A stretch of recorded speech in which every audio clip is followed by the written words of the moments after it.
Hello friends, welcome to my channel. आज के इस वीडियो में मैं आपको समझाने वाली हूँ सैम्पल क्वेश्चन पेपर के सॉल्यूशंस को। हम इसमें सारे ही क्वेश्चन के सॉल्यूशन को डिटेल में पढ़ने वाले हैं। इस वीडियो को देखने के बाद आपके जो जितने भी कंसेप्ट्स हैं या फिर जितने भी डाउट्स हैं वो सभी क्लियर होने वाले हैं, सारे ही जो क्वेश्चन है उससे रिलेटेड। ठीक है, तो सबसे पहले हम जनरल इंस्ट्रक्शन पढ़ लेते हैं। हमें पता है कि हमारा जो बायोलॉजी है वो 70 मार्क्स का आने वाला है और आपको 3 आवर्स का टाइम मिलेगा। तो आप ये वीडियो देखने के बाद पूरा, अगर आपने वीडियो देखा उसके बाद इसको 3 आवर्स में खुद से सॉल्व करने की कोशिश ज़रूर करना। ठीक है, तो इससे आपकी प्रैक्टिस बहुत अच्छी होगी और आपका कॉन्फिडेंस बढ़ेगा।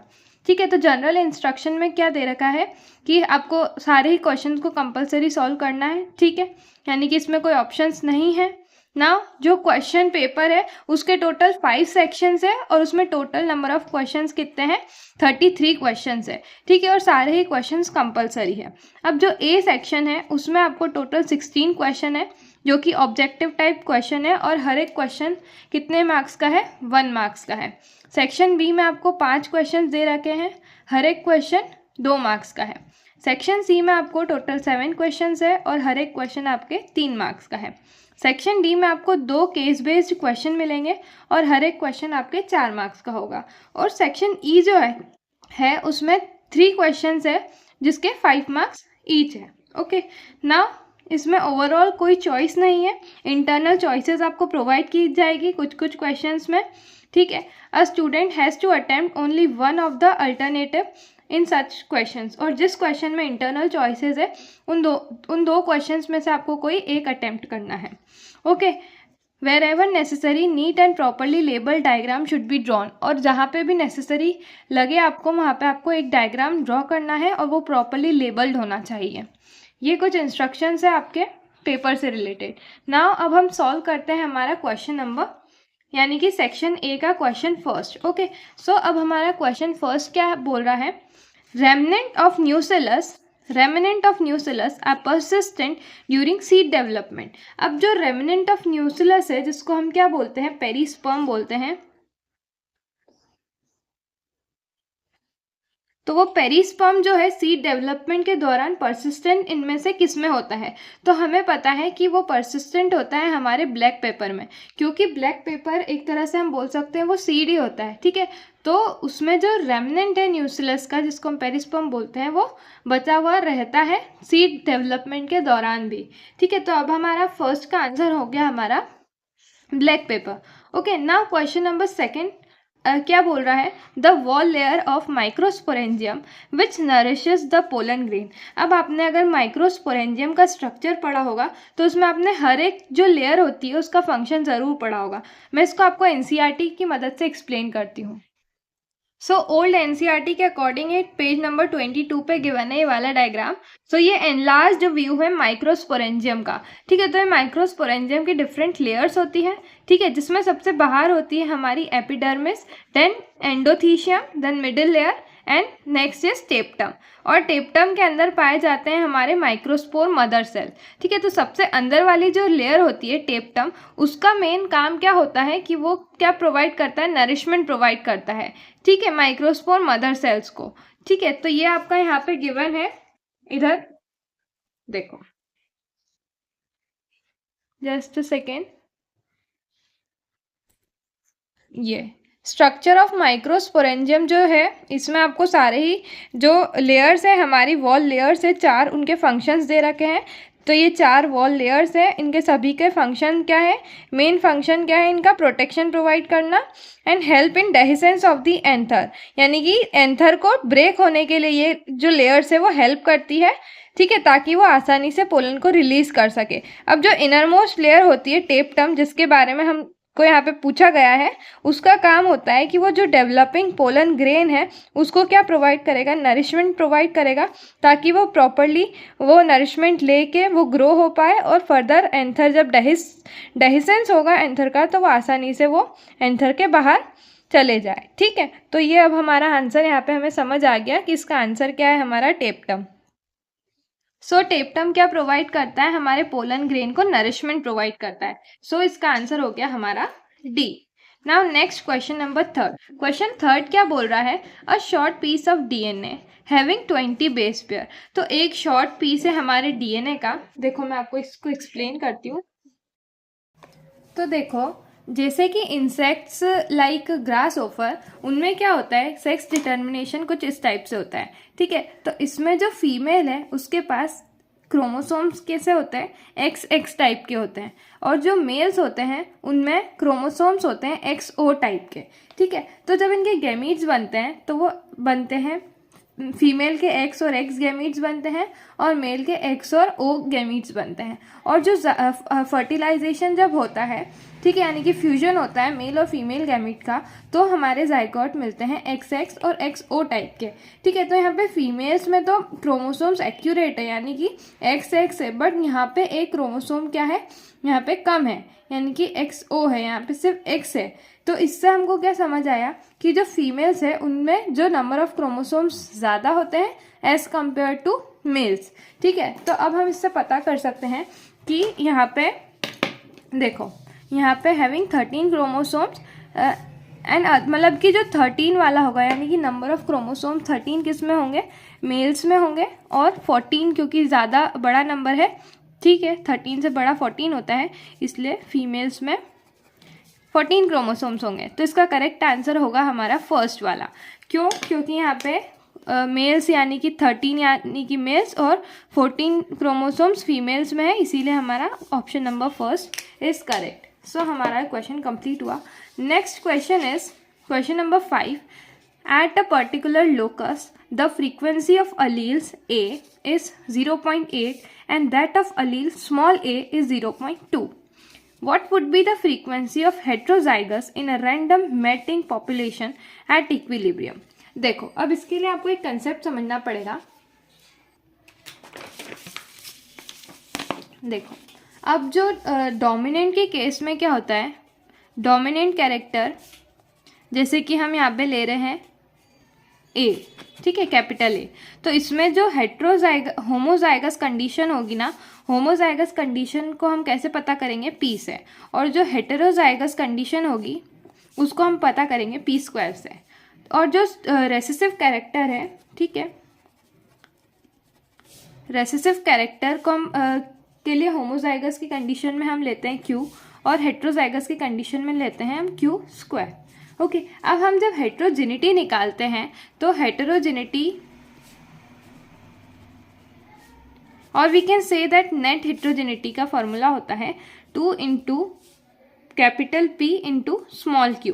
तो अभी हमको यहाँ पे ये जो दोनों वैल्यूज़ है वो हमको गिवन है, तो हम इस फॉर्मूले में रख के इसकी वैल्यू को निकाल लेंगे, ठीक है। तो इसकी वैल्यू, जो P की वैल्यू हमें क्या दे रखी है क्वेश्चन में, दैट इज डोमिनेंट कैरेक्टर के लिए वैल्यू है 0.8, तो यहाँ पे हम 0.8 मान लेते हैं इसको, और Q यानी कि रेसेसिव जो अलील है उसकी वैल्यू है 0.2। ओके, तो यहाँ पे 0.2 रख दिया।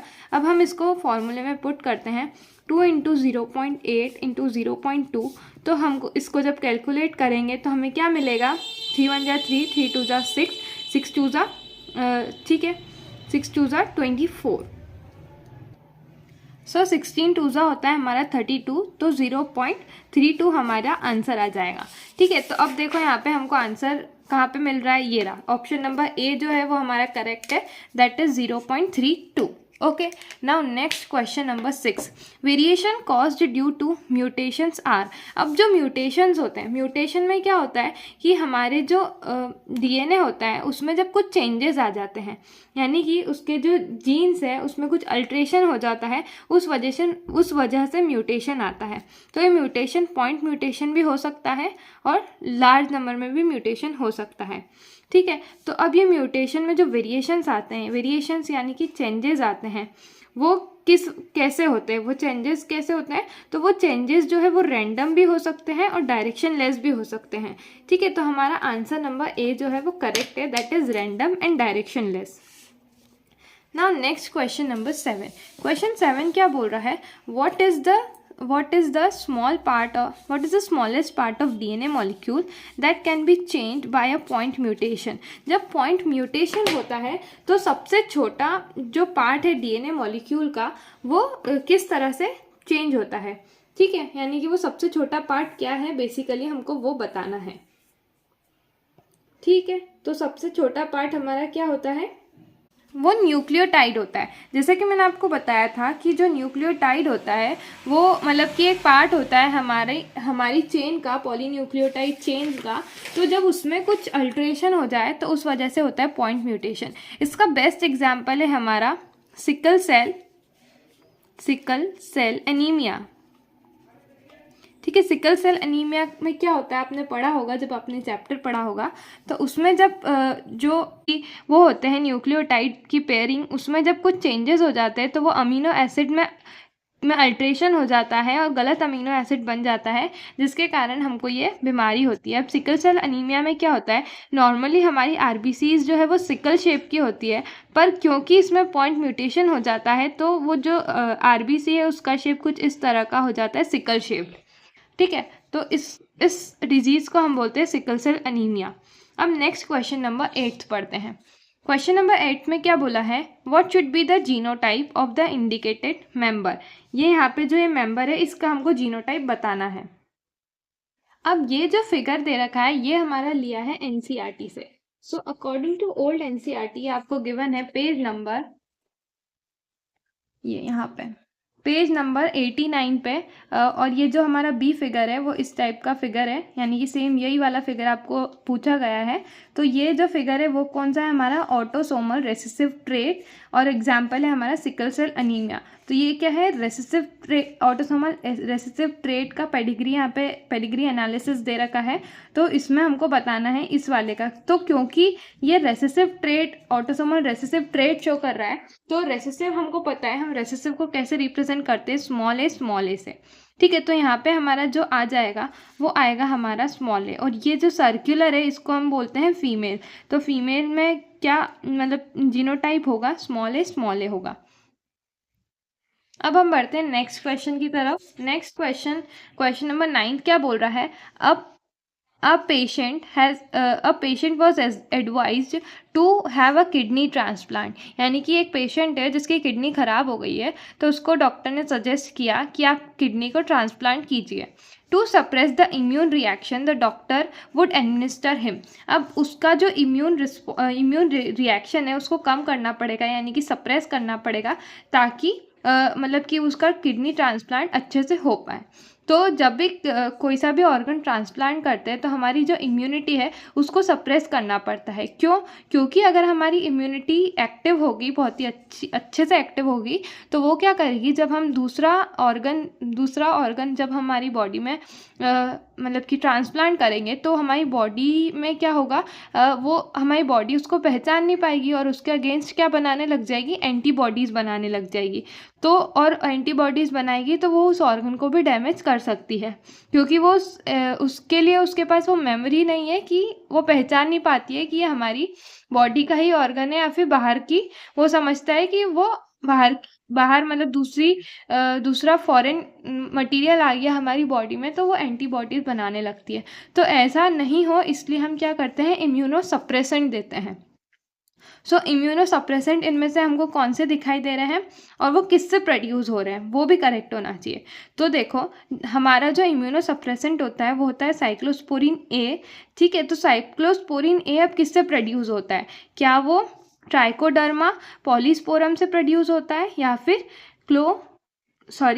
क्लोस्ट्रीडियम ब्यूटाइल लिकम से वो प्रोड्यूस होता है। तो हमको पता है कि ट्राइकोडर्मा पॉलीस्पोरम जो है वो प्रोड्यूस करता है साइक्लोस्पोरिन ए को, जो कि एक तरह का इम्यूनो सप्रेसेंट होता है। तो वो डॉक्टर क्या एडमिनिस्टर करेगा, उस पेशेंट को साइक्लोस्पोरिन ए एडमिनिस्टर करेगा। तो हमारा ऑप्शन नंबर सी जो है वो करेक्ट है, that is cyclosporin A produced from Trichoderma polysporum ना। ये क्वेश्चन हो गया। अब क्वेश्चन नंबर 10 क्या बोल रहा है, identify the activity of endonuclease and exonuclease in a given image. अब आपको ये इमेज दिखाई दे रही है, ठीक है, इसमें आपको एंडोन्यूक्लियस दे रखे हैं और एक्सोन्यूक्लियस। अब ये क्या होते हैं, एंडोन्यूक्लियस और एक्सोन्यूक्लियस, ये होते हैं हमारे रेस्ट्रिक्शन एंजाइम। रेस्ट्रिक्शन एंजाइम का काम क्या होता है कि वो डीएनए के फ्रेगमेंट्स को कट करने के लिए यूज़ किए जाते हैं, और इनको क्या बोला जाता है, मॉलिक्यूलर सिजर्स भी कहा जाता है, ठीक है, मॉलिक्यूलर सिजर्स भी कहा जाता है। अब ये दो तरह से कट करते हैं डीएनए को, स्ट्रैंड को।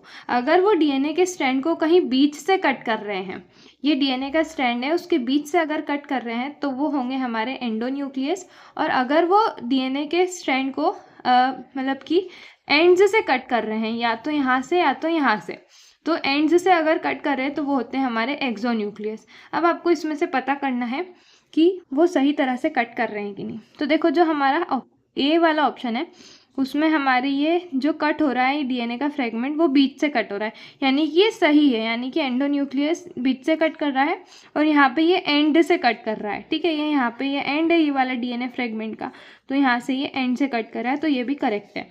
अब ऑप्शन नंबर बी में क्या हो रहा है, ये यहाँ पे एंड से कट कर रहा है, ठीक है, तो ये हमारा गलत है। और ये हमारा बीच से कट कर रहा है, तो ये बिल्कुल ही अपोजिट हो गया, यानी कि ये वाला ऑप्शन तो बिल्कुल नहीं होगा। अब नेक्स्ट वापस से ये एंड से कट कर रहा है और यहाँ पे बीच से कट कर रहा है, तो ये वाला भी बिल्कुल नहीं होगा।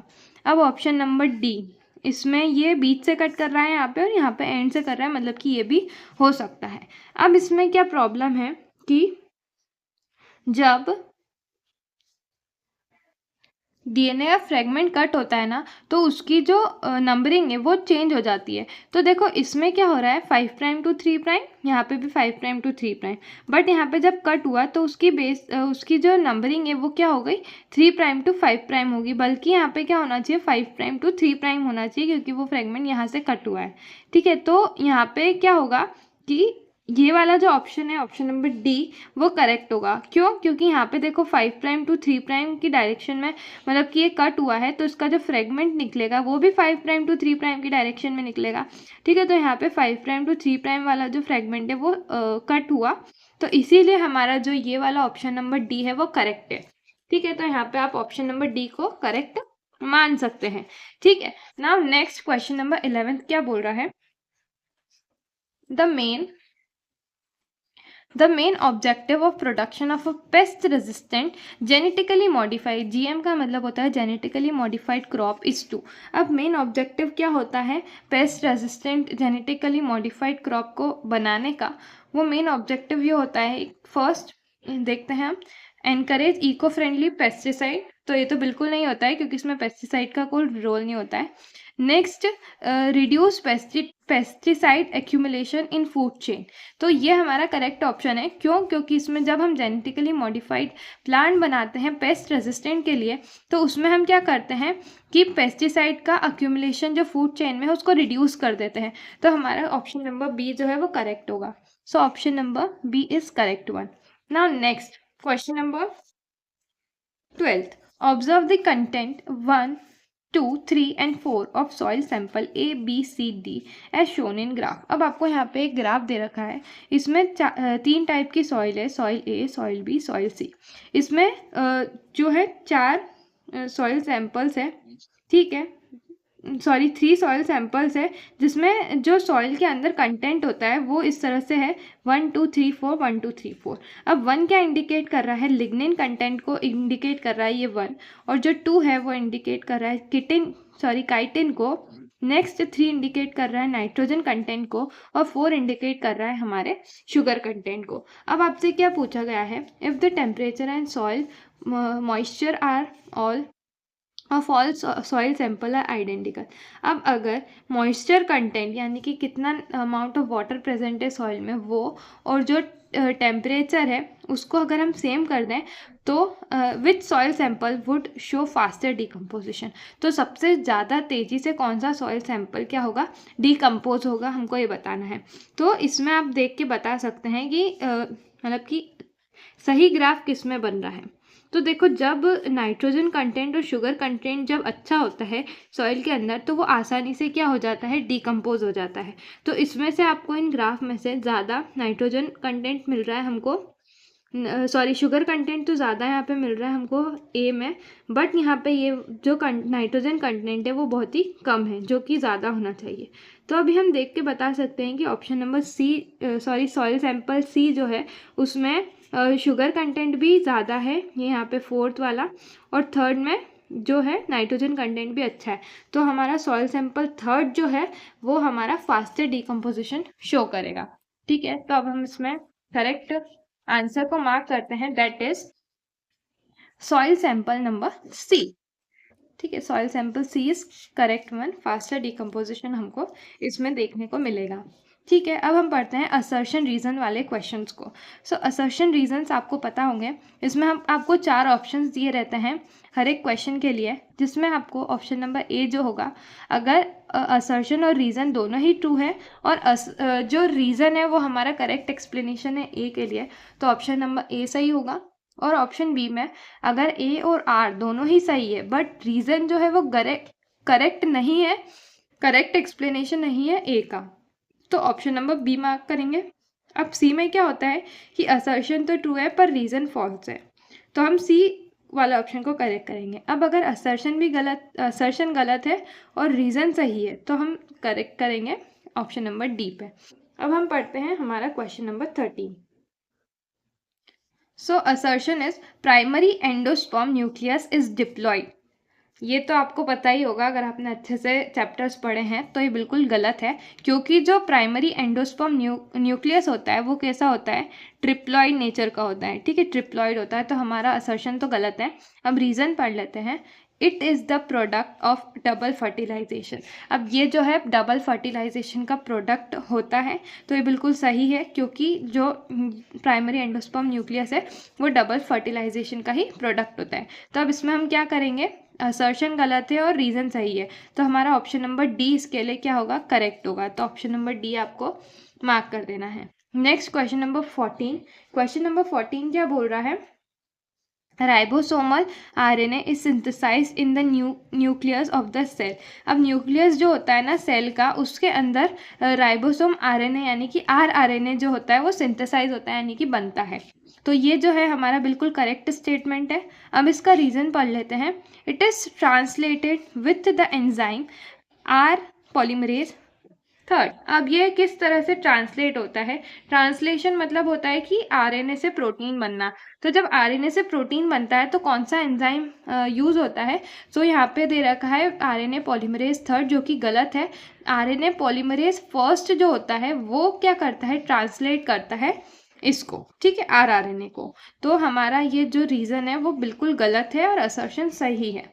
तो अब क्या होता है, यहाँ पे आपको कौन सा ऑप्शन टिक लगाना चाहिए, असर्शन तो सही है बट रीज़न फॉल्स है। तो ये असर्शन सही है और रीज़न फॉल्स है, तो आप इसमें आंसर लगाएंगे C. Option number C is correct. Now assertion smoking can raise blood pressure and increase heart rate. अब स्मोकिंग करने से क्या होता है कि ब्लड प्रेशर राइज होता है और हार्ट रेट भी बढ़ती है। अब इसका रीज़न पढ़ लेते हैं। तो जो निकोटिन होता है वो स्टिमुलेट करता है एड्रिनल ग्लैंड्स को to release adrenaline and non adrenaline into the blood circulation. अब जो निकोटिन होता है, जो कि हमारे सीक्रेट वगैरह जो होते हैं, इस टाइप के सीक्रेट और जो भी होता है, उसमें जब हम स्मोक करते हैं तो निकोटीन प्रेजेंट होता है उन सब चीज़ों में। तो निकोटीन क्या करता है कि एड्रिनल ग्लैंड को स्टिमुलेट करता है। एड्रिनल ग्लैंड जो हमारी बॉडी का एक इम्पॉर्टेंट ग्लैंड है, जो कि किडनीज के ऊपर पाया जाता है, वो क्या रिलीज़ करता है, 2 तरह के हार्मोन रिलीज़ करता है, एड्रिनलिन और नॉन एड्रिनलिन। तो इनके रिलीज़ होने के कारण ये रिलीज़ होते हैं हमारे ब्लड सर्कुलेशन में। तो इनके रिलीज़ होने के कारण क्या होता है, ब्लड प्रेशर भी बढ़ता है प्लस हार्ट रेट भी बढ़ता है। ये हमारी सिंपैथेटिक नर्वस सिस्टम की यहाँ पे बात हो रही है, ठीक है, क्योंकि यहाँ पे हो रहा है स्टिमुलेशन ऑफ एड्रिनल ग्लैंड। और आपने जो टीवी एड्स वगैरह में भी पढ़ा होगा कि निकोटिन को, मतलब कि निकोटिन को की आदत जब लग जाती है, ठीक है, एडिक्शन हो जाता है, तो उसके लिए हम कुछ ड्रग्स भी देते हैं जो कि इसको दूर करते हैं, निकोटिन के कंजम्पशन को, ठीक है। तो ये बिल्कुल करेक्ट रीज़न है हमारा असर्शन के लिए, तो हमारा ऑप्शन नंबर ए जो है वो सही होगा। असर्शन भी यहाँ पे सही है और इसका रीज़न भी इसके लिए, असर्शन के लिए सही है, तो हमारा option number A is correct. Now question number 16, assertion. A polymerase chain reaction is a powerful technique to identify genetic disorders.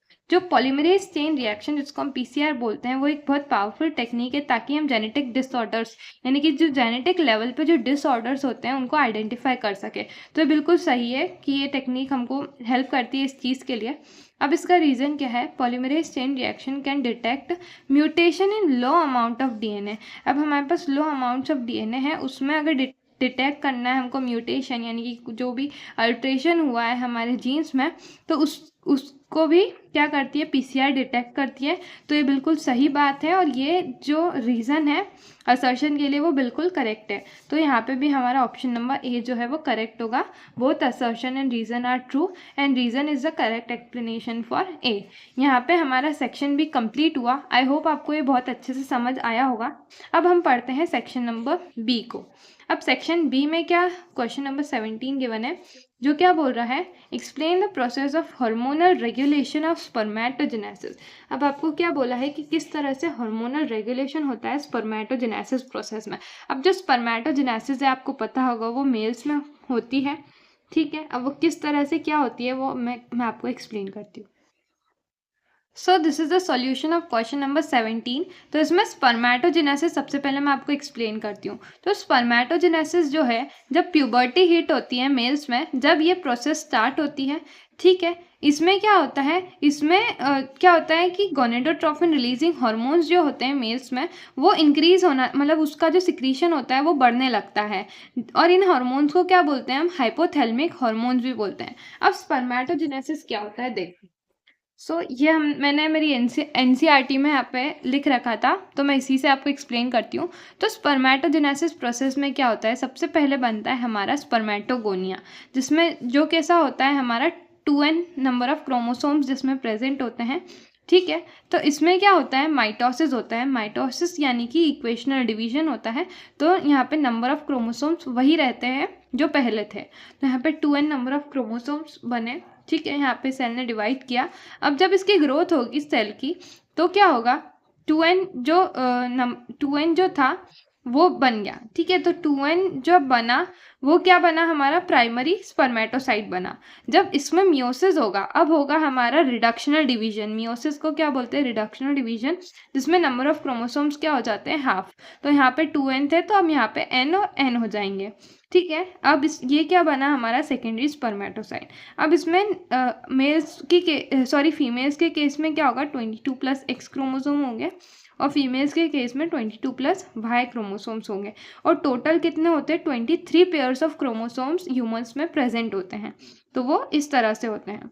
अब इसमें होगा मियोसिस 2। मियोसिस 2 में क्या होगा, ये जो है यहाँ पे जो 50% कैरेक्टर जो है वो एक्स का आएगा और 50% कैरेक्टर्स जो आएंगे हमारे वाई के आएंगे, ठीक है। तो इस तरह से हमारा जो बने हमारे यहाँ पे 4 सेल्स, वो क्या बन गए, हमारे स्पर्मेटिड्स बन गए, ठीक है। तो ये हमारा जो था मेल्स की हमारी बात हो रही है। तो 50% क्रोमोसोम्स जो बनेंगे वो बनेंगे हमारे वाई के और 50% क्रोमोसोम्स बनेंगे एक्स के, ठीक है। तो ये हमारी बेसिक प्रोसेस थी हमारी स्पर्मेटोजेनेसिस की। तो इसमें क्या होता है देखो, अब इसमें आपको रोल ऑफ हार्मोन्स को एक्सप्लेन करना है। तो हार्मोन्स किस तरह से रोल प्ले करते हैं देखो।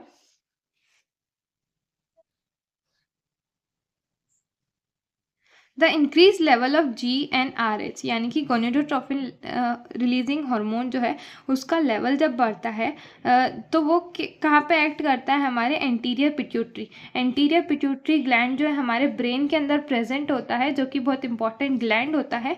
तो एंटीरियर पिट्यूटरी पे एक्ट करता है ये हार्मोन GnRH और क्या करता है, स्टिमुलेट सिक्रीशन ऑफ 2 गोनेडोट्रोपिन्स। तो ये जब एक्ट करता है एंटीरियर पिट्यूटरी पे तो क्या होता है कि 2 हार्मोन्स जो होते हैं, 2 गोनेडोट्रोफिन्स सिक्रीट होते हैं। फर्स्ट होता है ल्यूटिनाइजिंग हार्मोन और सेकंड होता है फॉलिकुलर स्टिमुलेटिंग हार्मोन, जिसको हम LH और FSH बोलते हैं। हम इन दोनों का एक इम्पॉर्टेंट रोल प्ले करते हैं हमारे मेल्स के अंदर। तो जो ल्यूटिनाइजिंग हार्मोन होते हैं वो लेडिक सेल्स पे एक्ट करते हैं and stimulate synthesis and secretion of androgen. तो देखो मैं आपको इसको डायग्राम की मदद से एक्सप्लेन करती हूँ। ये हमारी एनसीईआरटी है। एनसीईआरटी पे ये वाला पुरानी एनसीईआरटी के अकॉर्डिंग है, 44 पेज नंबर पे है। ये हमारा जो है डायग्रामेटिक सेक्शनल व्यू है हमारा सेमिनिफेरस ट्यूब्यूल्स का। सेमिनिफेरस ट्यूब्यूल्स क्या होते हैं वो आपको जानना पड़ेगा। सेमिनिफेरस ट्यूब्यूल्स जो है हमारे टेस्टिस के अंदर पाए जाते हैं, तो वो कुछ इस तरह का उनका स्ट्रक्चर होता है। तो यहाँ पे जो आपको रेड वाले जो पार्ट है उसमें जो सेल्स दिखाई दे रहे हैं वो होते हैं हमारे इंटरस्टिशियल सेल्स, या फिर हम इंटरस्टिशियल सेल्स को बोलते हैं लेडिक सेल्स। लेडिक सेल्स का काम क्या होता है कि वो क्या करते हैं, स्टिमुलेट करते हैं या फिर सिंथेसिस करते हैं एंड्रोजन हार्मोन को। और जो एंड्रोजन हार्मोन है वो फर्दर आगे स्पर्मेटोजेनेसिस की प्रोसेस में क्या करता है, हेल्प करता है, जिसके कारण हमारे स्पर्म्स या फिर हम बोल सकते हैं स्पर्मेटिड्स का क्या होता है, फॉर्मेशन होता है। ठीक है, तो स्पर्मेटोजेनेसिस का मतलब ही क्या होता है, स्पर्म्स का बनना। ठीक है, तो स्पर्म्स के बनने की प्रोसेस को हम क्या बोलते हैं, स्पर्मेटोजेनेसिस बोलते हैं, जो किसकी वजह से होता है, लेडिक सेल्स भी इसमें हेल्पफुल रोल प्ले करते हैं, इंपॉर्टेंट रोल प्ले करते हैं, क्योंकि वो एंड्रोजन रिलीज करते हैं जो कि हेल्प करता है हमारे स्पर्मेटोजेनेसिस प्रोसेस में। अब सेकेंड होता है हमारा फॉलिकल स्टिमुलेटिंग हार्मोन, जो कहाँ से रिलीज होता है, सर्टोली सेल से।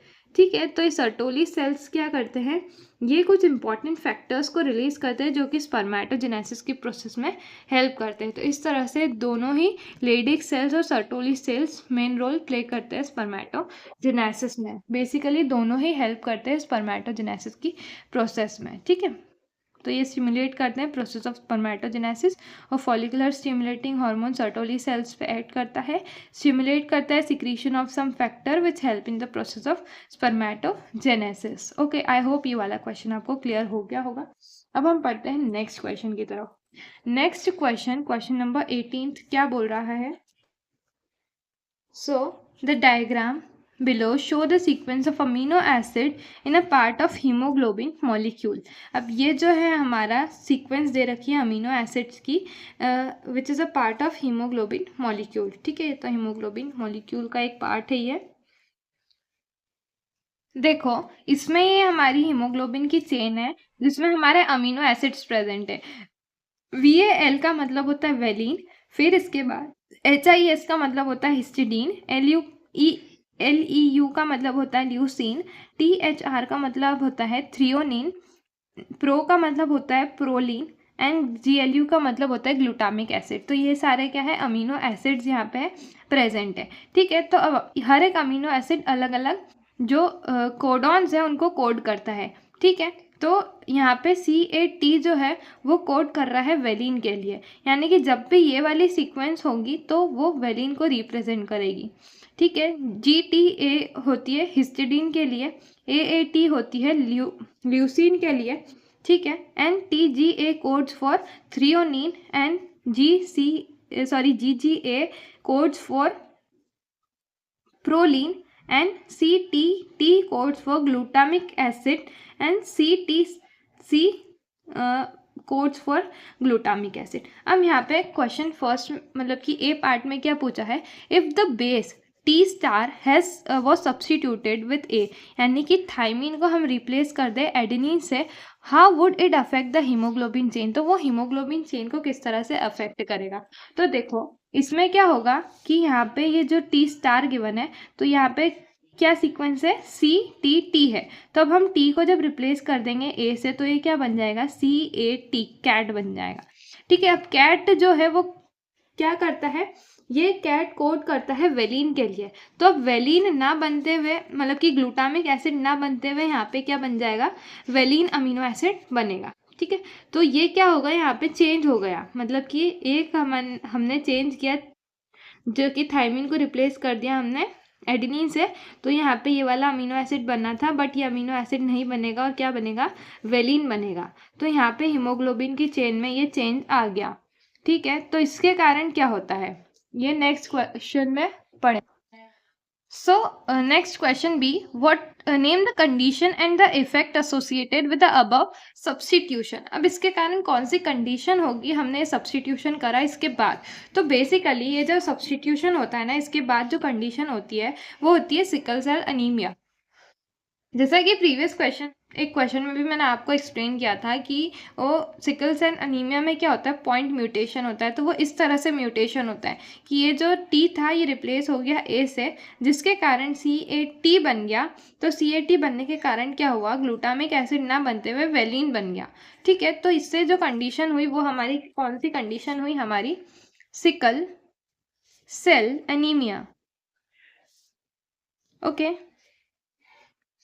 सिकल सेल अनीमिया हुई तो इसके कारण क्या होता है, जब ये म्यूटेशन हुआ तो जो हीमोग्लोबिन का मॉलिक्यूल होगा उसमें पॉलीमराइजेशन होगा, जिसके कारण RBC का शेप जो सिकल शेप होता है नॉर्मली वो कैसा हो जाएगा, सॉरी बाय कॉन्केव शेप होता है, वो कैसा हो जाएगा, सिकल शेप का हो जाएगा।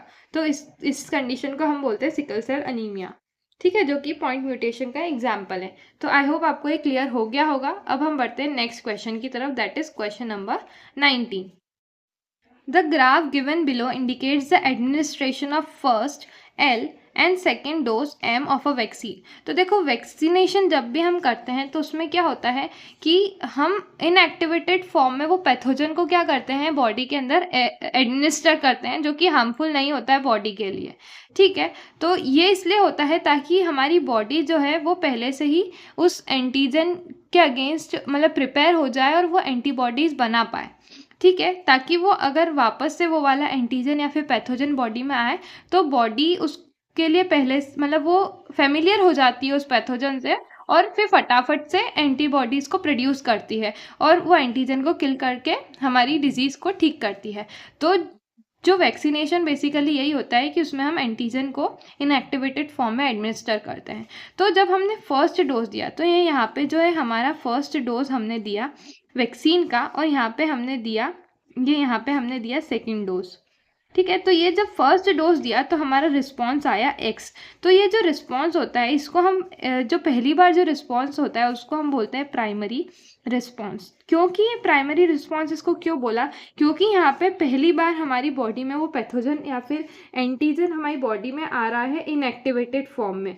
ठीक है, और वो जो हमारी जो इम्यून सिस्टम है वो पहली बार ही कांटेक्ट में आ रहा है उस एंटीजेनिक प्रोटीन के लिए। अब जो एंटीजन होता है उसके अंदर जो प्रोटीन होता है उससे पहली बार हमारा जो बॉडी है वो फर्स्ट टाइम एनकाउंटर कर रही है। ठीक है, तो इस रिस्पॉन्स को हम बोलते हैं प्राइमरी रिस्पॉन्स। तो जब प्राइमरी रिस्पॉन्स होता है ना तो उस एंटीजन के अगेंस्ट हमारी बॉडी में क्या बन जाती है, मेमोरी बन जाती है। ठीक है, मेमोरी बन जाती है जब पहली बार कोई एंटीजन हमारी बॉडी में आता है। ठीक है, अब इसके बाद क्या होगा, जब हम सेकेंड डोज देंगे, सेकेंड डोज जब हमने दिया उसी सेम वैक्सीन का, तो अब हमारी बॉडी में ऑलरेडी उस एंटीजन के अगेंस्ट मेमोरी बन गई है।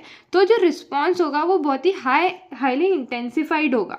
क्यों, क्योंकि यहाँ पे पहले से मेमोरी बन गई थी और उसको पता चल गया, फेमिलियर हो गया हमारी बॉडी उस एंटीजन के अगेंस्ट। तो इस बार वो एंटीबॉडीज़ बहुत ही फास्टली बनाएगी। ठीक है, तो फास्टली बनाएगी तो इम्यून रिस्पॉन्स क्या होगा, हाईली इंटेंसिफाइड होगा।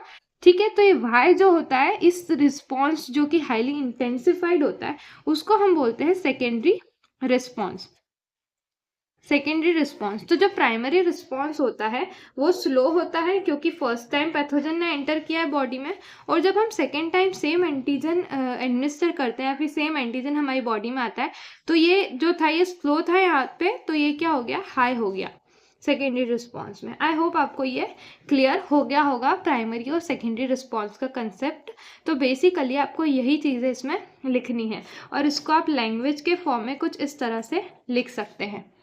देखो ये यहाँ पे क्वेश्चन नंबर 9 का ये सॉल्यूशन है। क्लियर, अब हम बढ़ते हैं नेक्स्ट क्वेश्चन की तरफ। So question 20 is, the image below show the result of plating bacteria in chromogenic medium after incorporating the gene of interest in plasmid। तो हमने जब हमारा जीन ऑफ इंटरेस्ट प्लाज्मिड जो हमारे बैक्टीरिया के अंदर प्रेजेंट था, जब हमने उसको इनकॉर्पोरेट कर दिया, यानी कि हमने रिकम्बिनेंट डीएनए टेक्नोलॉजी कर दी, मतलब उसमें जो डीएनए था वो रिकम्बिनेंट डीएनए बन गया। ठीक है, तो हमारे प्लाज्मिड में क्या प्रेजेंट है, अभी जीन ऑफ इंटरेस्ट प्रेजेंट है। ठीक है, तो वो जो बैक्टीरिया थे वो कहाँ पे प्रेजेंट थे, हमारे क्रोमोजेनिक मीडियम में प्रेजेंट थे। तो उसके जो रिजल्ट्स थे वो हमने यहाँ पे फिगर में दे रखे हैं। तो ये जो बैक्टीरिया है ये हमने प्लेट 1 से लिया है, ये बैक्टीरिया हमने प्लेट 2 से लिया है, और ये बैक्टीरिया हमने प्लेट 3 से लिया है। ये था बैक्टीरिया और ये था प्लाज्मिड। तो प्लाज्मिड में हमने जब हमारा जीन ऑफ इंटरेस्ट यानी कि हमारे काम का जो जीन था जो कि मतलब हमें चाहिए, उसको जब हमने इसमें रिकम्बिनेंट डीएनए टेक्नोलॉजी की मदद से ये जो जीन ऑफ इंटरेस्ट है इसको यहाँ पे बैक्टीरिया में इंसर्ट कर दिया, और फिर इस बैक्टीरिया को हमने हमारे बैक्टीरिया के अंदर इस प्लाज्मिड को हमने इस बैक्टीरिया के अंदर डाला। तो फिर हमें जो तीनों ही प्लेट्स थे उसमें ये रिजल्ट्स मिले। ठीक है, सम प्लेट्स है ब्लू कॉलोनीज, तो कुछ प्लेट्स जो थी उसमें ब्लू कॉलोनीज थी, कुछ प्लेट्स में वाइट कॉलोनीज थी। और हमने क्या किया, एक सिंगल बैक्टीरियम एक्सट्रैक्ट किया प्लेट 1, 2, 3 में से। ठीक है, तीनों में से हमने एक एक बैक्टीरिया को क्या किया, वो किया, एक्सट्रैक्ट किया। तो ये 3 बैक्टीरिया थे जो हमने एक्सट्रैक्ट किए। ठीक है, अब हमको क्या पूछा है, on the basis of your observation identify the plate which is white, यानी कि आपको आइडेंटिफाई करना है कि कौन सी वाइट है, give a reason, and identify the plate which is blue. ठीक है, गिव अ रीज़न। तो सबसे पहले जो प्लेट 1 की अगर हम बात करें तो प्लेट 1 में क्या हो रहा है, जो बीटा लैक्टोसिडेज एंजाइम होता है वही ब्लू कलर के लिए रिस्पॉन्सिबल होता है। ठीक है, तो जब हमने ये जीन ऑफ इंटरेस्ट हमने इसमें इंसर्ट कर दिया, तो जो वो कहाँ किया था हमने ये जीन ऑफ इंटरेस्ट, ये जो साइट है इसको हम क्या बोलते हैं, बीटा लैक्टोसिडेज साइट बोलते हैं प्लाज्मिड की। ठीक है, जिसके कारण क्या हुआ, इस प्लाज्मिड का या फिर एंजाइम का क्या हुआ, इंसर्शनल इनएक्टिवेशन हुआ। तो इसके कारण क्या हुआ, ब्लू कलर प्रोड्यूस नहीं हुआ। ठीक है, तो इसमें तो ब्लू कलर हमारा प्रोड्यूस नहीं हुआ है। ठीक है, इसमें और इसमें ब्लू कलर हमें देखने को मिला। अब नेक्स्ट क्वेश्चन क्या बोला है, identify the plate which is blue, मतलब कि अब इसमें प्लेट 2 और प्लेट 3 की हम जब बात करेंगे तो इसमें जो जीन ऑफ इंटरेस्ट है वो प्लाज्मिड के अंदर इंसर्ट नहीं हुआ।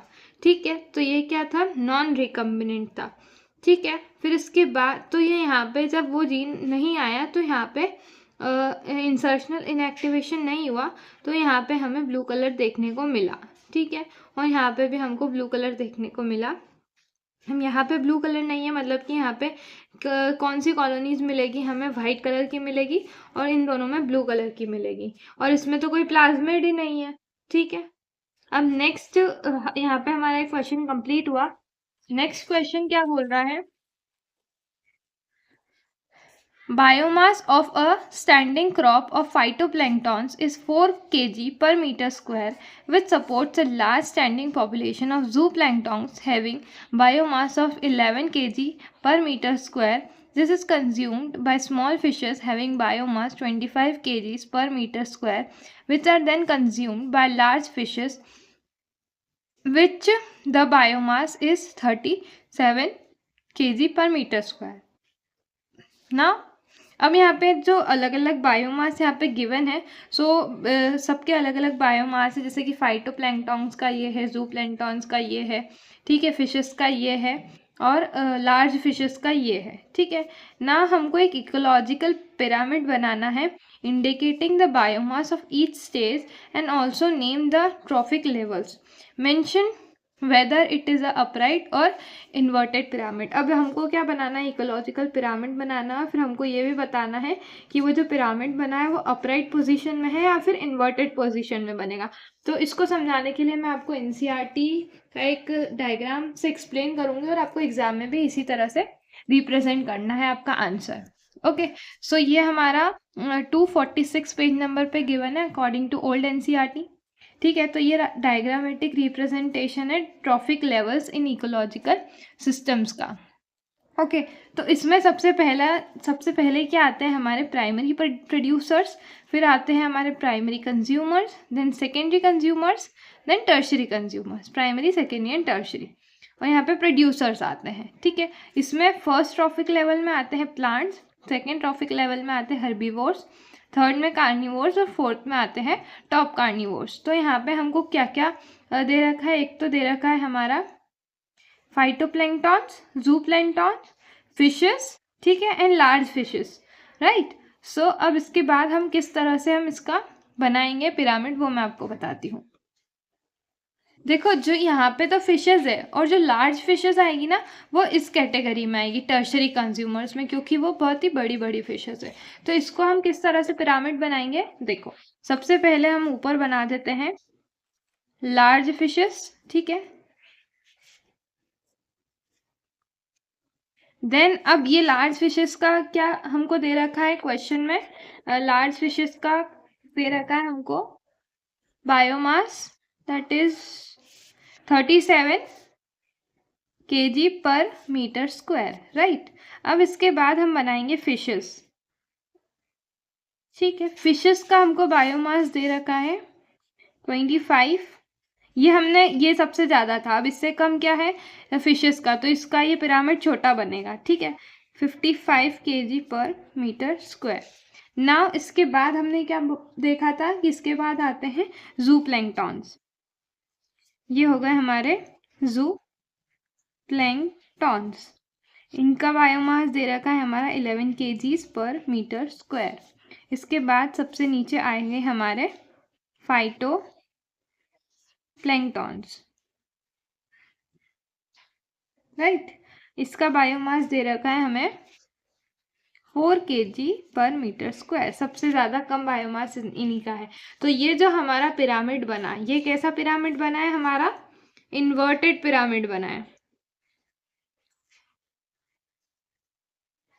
इन्वर्टेड पिरामिड बना है, इन्वर्टेड पिरामिड ऑफ बायोमास। तो आपको इस तरह से आपके आंसर में पूरा पिरामिड बनाना है, यहाँ पे ये मेंशन करना है कि इनका बायोमास कितना है, प्लस आपको एक और चीज़ यहाँ पे लिखनी है, इसके यहाँ पे फ्रंट में आपको लिखना है प्राइमरी, मैं शॉर्ट में लिख देती हूँ, प्राइमरी प्रोड्यूसर। देन इसके सामने आपको लिखना है प्राइमरी कंज्यूमर्स, इसके सामने आपको लिखना है सेकेंडरी कंज्यूमर्स, इसके आगे आपको लिखना है टर्शरी कंज्यूमर्स। इस तरह से आपको प्रेजेंट करना है आपके आंसर को, ठीक है। तो यहाँ पे हमने ये भी बता दिया कि इन्वर्टेड पिरामिड बनेगा और इस तरह से आप ये पिरामिड बनेगा, ठीक है। तो यहाँ पे हमारा ये वाला आंसर खत्म हुआ, नहीं रुको अभी खत्म नहीं हुआ है, ये हमने पिरामिड बना दिया, हाँ बस यहीं पे खत्म हुआ। इसके बाद नेक्स्ट इसका जो पार्ट है इस क्वेश्चन का वो पढ़ते हैं। अब नेक्स्ट यहाँ पे और में गिवन है, मतलब कि इन दोनों में से आपको कोई सा एक ऑप्शन करना है सॉल्व, ठीक है। तो अब हम सेकेंड वाला पार्ट भी देख लेते हैं। Use the information provided in the table given below to answer the following questions, ठीक है। ये टेबल आप देख लो, सबसे पहले यहाँ पे ट्रॉफिक लेवल्स दे रखे हैं, यहाँ पे नेट प्रोडक्शन दे रखा है, ठीक है, यहाँ पे रेस्पिरेशन दे रखा है। अब calculate the gross primary productivity, first question में क्या बोला है, ग्रॉस प्राइमरी प्रोडक्टिविटी आपको निकालना है। सो देखो जो ग्रॉस प्राइमरी प्रोडक्टिविटी होता है वो कैसे हम निकालते हैं, देखो जी ग्रॉस प्राइमरी प्रोडक्टिविटी, जीपीपी को जब हम रेस्पिरेशन से माइनस कर देते हैं तो हमको क्या मिलता है, नेट प्राइमरी प्रोडक्टिविटी, राइट।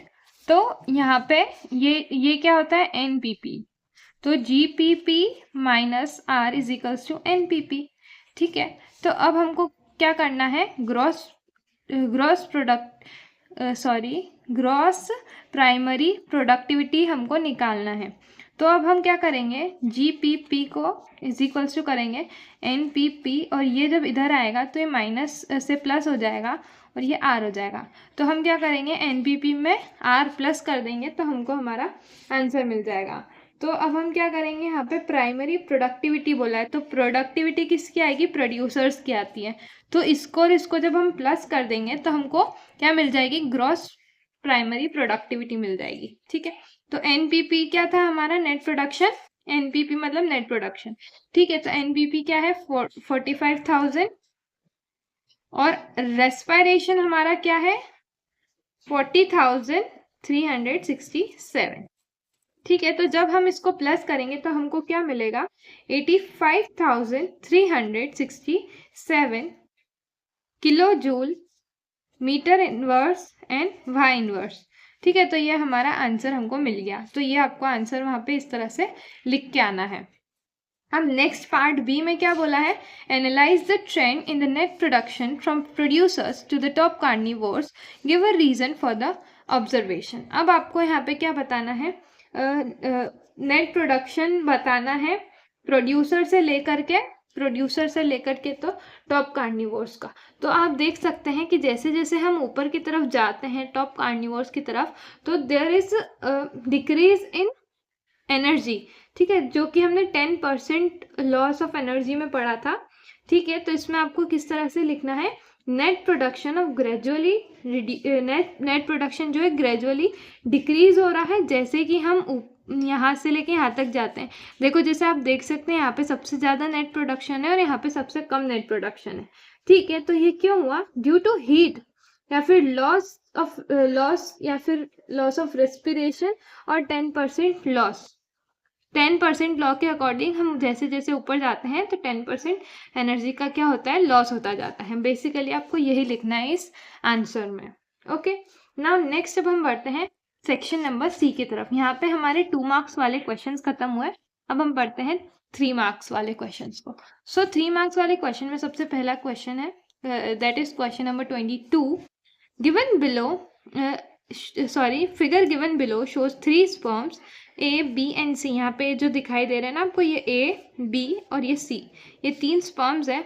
ठीक है, now which one of the 3 sperm will gain entry into the ovum. ये है हमारा ओवम, तो इन तीनों स्पर्म्स में से सबसे पहले अंदर कौन जाएगा। ठीक है, तो ये बताना है आपको।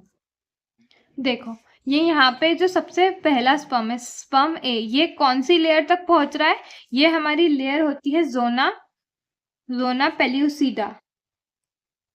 ठीक है, ये पेल्यूसिडा तक फर्स्ट वाला स्पर्म पहुंच रहा है। सेकंड स्पर्म बी जो है वो कौन सी लेयर तक पहुंच रहा है, हमारा ये वाली जो लेयर है इसको हम क्या बोलते हैं, कोरोना रेडिएटा। राइट, सो जो तीसरा स्पर्म है वो तो कोई सी भी लेयर तक पहुंच ही नहीं रहा है, मतलब कि ये तो बहुत दूर है, मतलब कि ये तो बिल्कुल भी एंट्री गेन नहीं करेगा, ये वाला भी नहीं करेगा, क्योंकि ये सबसे पहली लेयर जो जोना पेल्यूसिडा तक ए वाला स्पर्म आ रहा है, तो ए वाला स्पर्म जो है इस ओवम के अंदर क्या कर लेगा, एंट्री कर लेगा। तो आपको इसका ए का आंसर क्या लिखना है, स्पर्म ए, और इसका स्पर्म ए का आपको रीजन भी लिखना है क्योंकि ये सबसे ज़्यादा पास में है जोना पेल्यूसिडा के। राइट, और जब ये जोना पेल्यूसिडा से वो करेगा, इंटरेक्ट करेगा, तो जोना पेल्यूसिडा में क्या होंगे, कुछ चेंजेस होंगे उसकी मेम्ब्रेन के अंदर, जिसके कारण जो दूसरे स्पर्म्स की एंट्री है वो ब्लॉक हो जाती है। ठीक है, और फिर सिर्फ एक ही स्पर्म इस ओवम के साथ फर्टिलाइज हो पाता है। Now describe the associated changes induced by it on P and सी।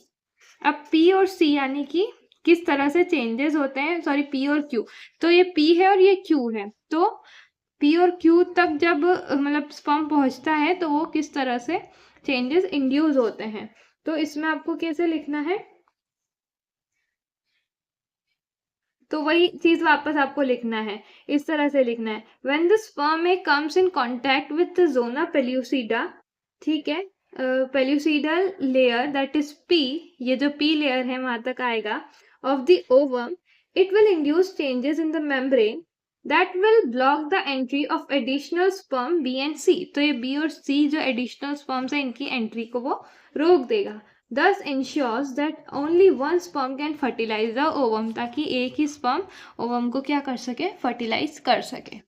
तो ये यहाँ पे आपको ये लिखना है। इसके बाद क्या लिखना है, the secretion of the acrosome of sperm A. अब ये जो स्पर्म ए था ना, ये जब एक्रोसोम सिक्रीट करेगा, ठीक है, विल हेल्प टू वो क्या हेल्प करेगा कि वो एंट्री कर सके in the cytoplasm of the ovum, यानी कि एक्रोसोम हेल्प करता है कि वो ओवम के साइटोप्लाज्म में वो एंटर कर सके हमारा स्पर्म थ्रू जोना पेल्यूसिडा, ये जोना पेल्यूसिडा के through. Right, now and the plasma membrane, उसकी जो प्लाज्मा मेम्ब्रेन है उसको क्रॉस कर सके। This will induce the completion of the meiotic division of the secondary oocyte। इसके बाद कंप्लीशन होता है हमारा meiotic division of secondary oocyte। अब जब सेकेंड डिवीजन होता है मियोटिक डिवीजन इन क्यू, यानी कि यहाँ पे जो ओवम है इसका जब सेकेंडरी मियोटिक डिवीजन होता है, being unequal with the result in the formation of second polar body, इसमें क्या होता है कि सेकेंड पोलर बॉडी बनती है और एक हेप्लॉइड ओवम बनता है। हेप्लॉइड यानी कि जिसके अंदर सिर्फ n नंबर ऑफ क्रोमोसोम्स है। तो जो हेप्लॉइड न्यूक्लियस है ना, ये जो हमारे स्पर्म का हेप्लॉइड न्यूक्लियस इसके अंदर आ गया, वो जब ओवम के हेप्लॉइड न्यूक्लियस के साथ क्या करेगा, फ्यूज करेगा। ठीक है, फ्यूज टुगेदर होने के बाद जो हमारा ज़ाइगोट बनेगा वो क्या बनेगा, 2n नंबर ऑफ क्रोमोसोम्स उसके अंदर होंगे। इसी वजह से हम जो ह्यूमन बींग्स होते हैं उनके अंदर 2n नंबर ऑफ क्रोमोसोम्स होते हैं, दैट इज डिप्लॉइड क्रोमोसोम्स होते हैं, राइट। तो ये हमारा क्या बन गया, डिप्लॉइड ज़ाइगोट बन गया। ज़ाइगोट फर्दर आगे जाकर के एम्ब्रियो बनता है, एम्ब्रियो आगे जाकर के फीटस बनता है और पूरा एक मतलब कि फीटस का डेवलपमेंट होता है मदर के वुम्ब के अंदर। इस तरह से हमने फर्टिलाइजेशन का कंसेप्ट भी पढ़ लिया और ये हमारा आंसर इस तरह से आपको लिखना है। अब इसको आप किस तरह से लिखेंगे, इसकी लैंग्वेज देख लो। ये हमारी इस तरह से आपको लैंग्वेज लिखनी है इसमें, ठीक है। ये हमारा क्वेश्चन नंबर 22 और ये इसकी लैंग्वेज, ठीक है। इसके पहले वाले क्वेश्चन भी मैं आपको बता देती हूँ, आप स्क्रीनशॉट ले लेना। ये 20, ये 21, इस तरह से आपको लिखना है आंसर्स। ये हमारा क्वेश्चन 19, इस तरह से आपको इसकी लैंग्वेज लिखनी है, एक एक बार आप पढ़ लेना स्क्रीनशॉट लेके, ठीक है। और ये हमारे 17th का आंसर और 18th का आंसर। आई होप आपको इतने क्वेश्चन तो बहुत ही अच्छे से क्लियर हो गए होंगे। अब हम बढ़ते हैं आगे। आगे अब क्वेश्चन नंबर 23 क्या बोल रहा है, explain the phases in the embryonic development from morula stage till the establishment of pregnancy in the female human female. ठीक है, तो इसमें आपको क्या करना है, एम्ब्रियोनिक डेवलपमेंट के स्टेजेस एक्सप्लेन करना है, मोरूला स्टेज से लेकर के तो एस्टेब्लिशमेंट ऑफ अ प्रेगनेंसी। ठीक है, यानी कि पूरा जो फीटल डेवलपमेंट की स्टेज है वो आपको एक्सप्लेन करनी है। ठीक है, तो अब देखो मैं इसको एक्सप्लेन करती हूँ। देखो ये हमारा एनसीईआरटी का डायग्राम है, ठीक है। इसमें सबसे पहले देखो क्या होता है कि हमारा फर्टिलाइजेशन होता है यहाँ पे, ठीक है। सॉरी, यहाँ पे हमारा ये ओवम है, ये ओवम अभी यहाँ पे प्रेजेंट है, ठीक है। इसके बाद ये जो हमारा एम्ब्यूलरी स्टमक रीजन होता है, यहाँ पे फर्टिलाइजेशन होता है ओवम का स्पर्म के साथ, यही साइट होती है। इसके अलावा कहीं पे भी फर्टिलाइजेशन नहीं होता है, सिर्फ यहीं पे होता है। इसके बाद जब फर्टिलाइजेशन हुआ और फ्यूजन हो गया स्पर्म और ओवम का, तो इसके बाद क्या होता है, हमारे ब्लास्टोमर्स बनते हैं। अब ब्लास्टोमर्स कैसे बनते हैं, डॉटर सेल्स बोलते हैं जिनको हम। तो 2 सेल्स के बनते हैं, सबसे पहले 2 सेल्स बनते हैं, उसके बाद 2 सेल्स डिवाइड होके 4 सेल्स बनते हैं, 4 सेल्स डिवाइड होकर के 8 सेल्स बनते हैं। अब ये 8 सेल्स आगे फर्दर कितने सेल्स बन जाते हैं, 16 सेल्स बन जाते हैं। तो ये जो 8 to 16 सेल्स जो बनते हैं ना, इसको हम क्या बोलते हैं, मोरूला बोलते हैं। क्या बोलते हैं, मोरूला बोलते हैं, जिसमें 8 to 16 सेल्स प्रेजेंट होते हैं। अब ये मोरूला आगे फर्दर डिवाइड होता है, ठीक है, डिवाइड होता जाता है और क्या बनाता है, और ट्रांसफॉर्म हो जाता है हमारे ब्लास्टोसिस्ट में। अब जो ब्लास्टोसिस्ट है ना, उसके अंदर क्या होती है, आउटर लेयर प्रेजेंट होती है, जिसको हम बोलते हैं ट्रोफोब्लास्ट। क्या बोलते हैं, ट्रोफोब्लास्ट बोलते हैं। और उसके अंदर कुछ इनर सेल मास होता है। क्या होता है, इनर सेल मास होता है। फिर वो जो ट्रोफोब्लास्ट होता है ना, वो अटैच हो जाता है हमारी एंडोमेट्रियम वॉल से। ये जो जी स्टेज है ना, इसके बाद ये एच स्टेज में क्या हो जाता है, इम्प्लांटेशन हो जाता है। इम्प्लांटेशन मतलब कि ट्रोफोब्लास्ट जो एंडोमेट्रियम वॉल है, इस वॉल को क्या बोलते हैं, एंडोमेट्रियम वॉल से जाकर के क्या हो जाता है, अटैच हो जाता है। एंड इनर सेल मास जो है, इनर सेल मास जो है, ये जो हमें दिखाई दे रहे हैं, ये क्या बना लेते हैं, हमारे डिफ्रेंशिएट हो जाते हैं एम्ब्रियो के रूप में, ठीक है। फिर इसका अटैचमेंट होने के बाद यूटेराइन सेल्स जो है वो रैपिडली डिवाइड करते हैं, कवर्स द ब्लास्टोसिस्ट। तो ये जो यूटेरस के जो सेल्स है ना, ये पूरा इसको क्या कर लेते हैं, इसको एम्ब्रियो को कवर कर लेते हैं। As a result blastocyst become embedded in the endometrium of the uterus. तो इस तरह से ब्लास्टोसिस्ट जो है एम्बेड हो जाता है, यानी कि पूरी तरह से गड़ जाता है हमारी एंडोमेट्रियम वॉल में। और इसी प्रोसेस को हम क्या बोलते हैं, इम्प्लांटेशन बोलते हैं, जिसके कारण फिर इसके बाद प्रेगनेंसी क्या होती है, इंड्यूस होती है, प्रेगनेंसी कंटिन्यू होती है और यहाँ पे पूरा फीटस का डेवलपमेंट होता है यूटरस के अंदर फीमेल्स में, राइट। तो ये हमारा जो पूरा एम्ब्रियोनिक डेवलपमेंट था from the stage of morula to blastocyst. तो यही आपको एक्सप्लेन करना है। इसकी लैंग्वेज कैसे लिखनी है देखो, ये आपको इस तरह से इसकी लैंग्वेज लिखनी है। ये क्वेश्चन नंबर 23 की लैंग्वेज है ये, इसका आप स्क्रीनशॉट ले सकते हैं। फिर उसके बाद ये आपको डायग्राम बनाना है, अगर आपसे बन जाए तो, या फिर आप सिर्फ ये स्टेजेस का डायग्राम बना देना, इसमें इतना मोर देन सफिशिएंट होगा। ठीक है, अब इसके बाद हम पढ़ते हैं क्वेश्चन, नेक्स्ट क्वेश्चन क्या है हमारा 24th। A pregnant human female has advise to undergo MTP। अब एक ह्यूमन फीमेल है, उसको डॉक्टर ने एडवाइस किया है कि आप MTP कर लो। MTP मतलब कि मेडिकल टर्मिनेशन ऑफ प्रेगनेंसी, यानी कि टर्मिनेट करवा लो प्रेगनेंसी को। It was diagnosed that the fetus she was carrying was developed from a zygote having 45 chromosomes। ठीक है, तो इसमें क्या हुआ कि जो मतलब जब डायग्नोस हुआ उसका फीटस का, तो इसका पता चला कि उसका जो जाइगोट है उसके अंदर कितने नंबर ऑफ क्रोमोसोम्स है, 45 क्रोमोसोम्स है। ठीक है, मतलब कि नॉर्मली कितने क्रोमोसोम्स होते हैं ह्यूमंस में, 46 नंबर ऑफ क्रोमोसोम्स होते हैं, बट ये जाइगोट जो था इसके अंदर सिर्फ 45 क्रोमोसोम्स है, यानी कि एक क्रोमोसोम्स कम है विथ ओनली एक्स क्रोमोसोम, यानी कि सिर्फ इसके पास क्या है, एक्स क्रोमोसोम्स है, यानी कि ये फीमेल फीटस है ये। ठीक है, तो अब ये एक्स क्रोमोसोम्स होने के कारण क्या होगा, what is the condition called and how it is arise. अब ये जो कंडीशन होती है ना 45 क्रोमोसोम्स वाली, इसको हम क्या बोलते हैं, टर्नर सिंड्रोम बोलते हैं। इसमें क्या होता है, जो एम्ब्रियो होता है ना उसमें टर्नर सिंड्रोम होता है due to aneuploidy of sex chromosomes. ठीक है, तो इस तरह के जो डिसऑर्डर्स होते हैं वो क्यों होते हैं, क्योंकि इनके अंदर एक एक्स क्रोमोसोम नहीं होता है, यानी कि एक एक्स क्रोमोसोम्स की कमी के कारण सिर्फ 45 ही क्रोमोसोम्स होते हैं विथ एक्सओ टाइप के, राइट। तो यहाँ पे एक क्रोमोसोम जो है यहाँ पे इसकी कमी है, तो इस कंडीशन को हम क्या बोलते हैं, टर्नर सिंड्रोम बोलते हैं। और वो किस वजह से आता है ये भी हमने बता दिया कि उसमें एक क्रोमोसोम की कमी होती है। अब नेक्स्ट क्या है, why was she advise to undergo MTP। अब वो जो प्रेग्नेंट फीमेल ह्यूमन फीमेल थी उसको मेडिकल टर्मिनेशन के लिए क्यों एडवाइस किया गया, so she was advise for medical termination, क्योंकि वो जो चाइल्ड है, मतलब कि वो जो फीमेल बॉर्न होगी जिसके पास 45 क्रोमोसोम्स है, उसके अंदर जो फीटस है उसके अंदर क्या होगी, रूडिमेंट्री ओवरीज होगी। ठीक है, पुअर डेवलप्ड ब्रेस्ट होंगे, यानी कि जो एक नॉर्मल फीमेल के अंदर जो कैरेक्टर्स होने चाहिए वो सब उस फीमेल के अंदर नहीं होंगे। ठीक है, लैक ऑफ सेक्सुअल कैरेक्टर्स, यानी कि उसके अंदर सेक्सुअल कैरेक्टर्स भी नहीं होंगे, सेकेंडरी सेक्सुअल कैरेक्टर्स जो हम बोलते हैं। और उसके अंदर क्या होगी, डिलेड या फिर मेंस्ट्रुअल साइकिल भी नहीं होगी, जिसके कारण वो इनफर्टाइल होगी। तो इस वजह से जो डॉक्टर था उसने एडवाइस किया कि उसको MTP मेडिकल टर्मिनेशन प्रेगनेंसी करवा लेनी चाहिए। तो बेसिकली आपको यही लिखना है इस आंसर में, इसको आप इस तरह से लिख सकते हैं। ये हमारा क्वेश्चन 24th है और ये इसका आंसर। अब हम बढ़ते हैं नेक्स्ट क्वेश्चन नंबर 25 की तरफ। क्वेश्चन नंबर 25 में क्या बोला है, the graph below shows 3 type of natural selection. यहाँ पे 3 टाइप के नेचुरल सिलेक्शंस दे रखे हैं, ग्राफ A, ग्राफ B और graph C।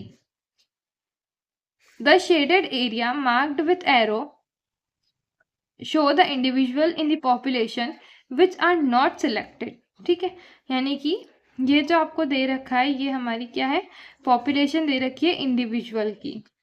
The dotted vertical line shows the statistical mean, ये यहाँ पे मीन स्टैटिकल दे रखा है, और ये यहाँ पे क्या number of individual shaded area से दे रखे हैं।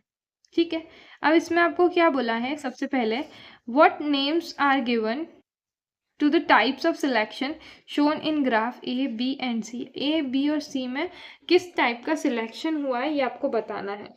तो देखो इसमें जो हमारा ग्राफ A है, इसमें यहाँ पे भी मतलब नंबर ऑफ इंडिविजुअल सेम है और यहाँ पे भी नंबर ऑफ इंडिविजुअल सेम है। इसके कारण ये जो हमारा ग्राफ है वो क्या होगा, किस तरह की पॉपुलेशन होगी है, किस तरह का सिलेक्शन होगा, हम बोल सकते हैं ये वाला सिलेक्शन होगा हमारा स्टेबलाइजिंग। ठीक है, स्टेबलाइजिंग सिलेक्शन होगा ये। अब बी जो है वो क्या होगा, यहाँ पे सिर्फ एक ही तरफ हमें शेडेड पार्ट है, तो यहाँ पे नंबर ऑफ इंडिविजुअल सिर्फ यहाँ पे शो हो रहे हैं, तो ये कैसा होगा, हमारा डायरेक्शनल होगा। बी वाला होगा हमारा डायरेक्शनल, और यहाँ पे सिर्फ बीच बीच में ही हमें शेडेड पार्ट गिवन है, तो ये क्या होगा, डिसरप्टिव होगा। क्या होगा, डिसरप्टिव। तो आपको बस ये यहाँ पे यही शो करना है ए बी और सी में कि ये होता है, ये होता है, ये होता है। फिर बी में क्या पूछा है आपको, after the selection has operated for several generation in the above population indicated as graph A B and C graphically illustrate the probable reasons. अब आपको प्रोबेबल रीजंस बताने हैं कि किस तरह से, मतलब कि क्या हो रहा है। तो मतलब कि वही आपको बताना है, यही सेम चीज़ बतानी है कि ये स्टेबलाइजिंग कंडीशन है और ये डायरेक्शनल कंडीशन है और ये डिस्ट्रप्टिव कंडीशन है। दोनों ही कंडीशन में, मतलब क्वेश्चंस में आपको एक ही आंसर लिखना है। अब नेक्स्ट क्या बोला है, क्वेश्चन नंबर 26 में, the aeration tanks of sewage treatment plant is not functioning properly.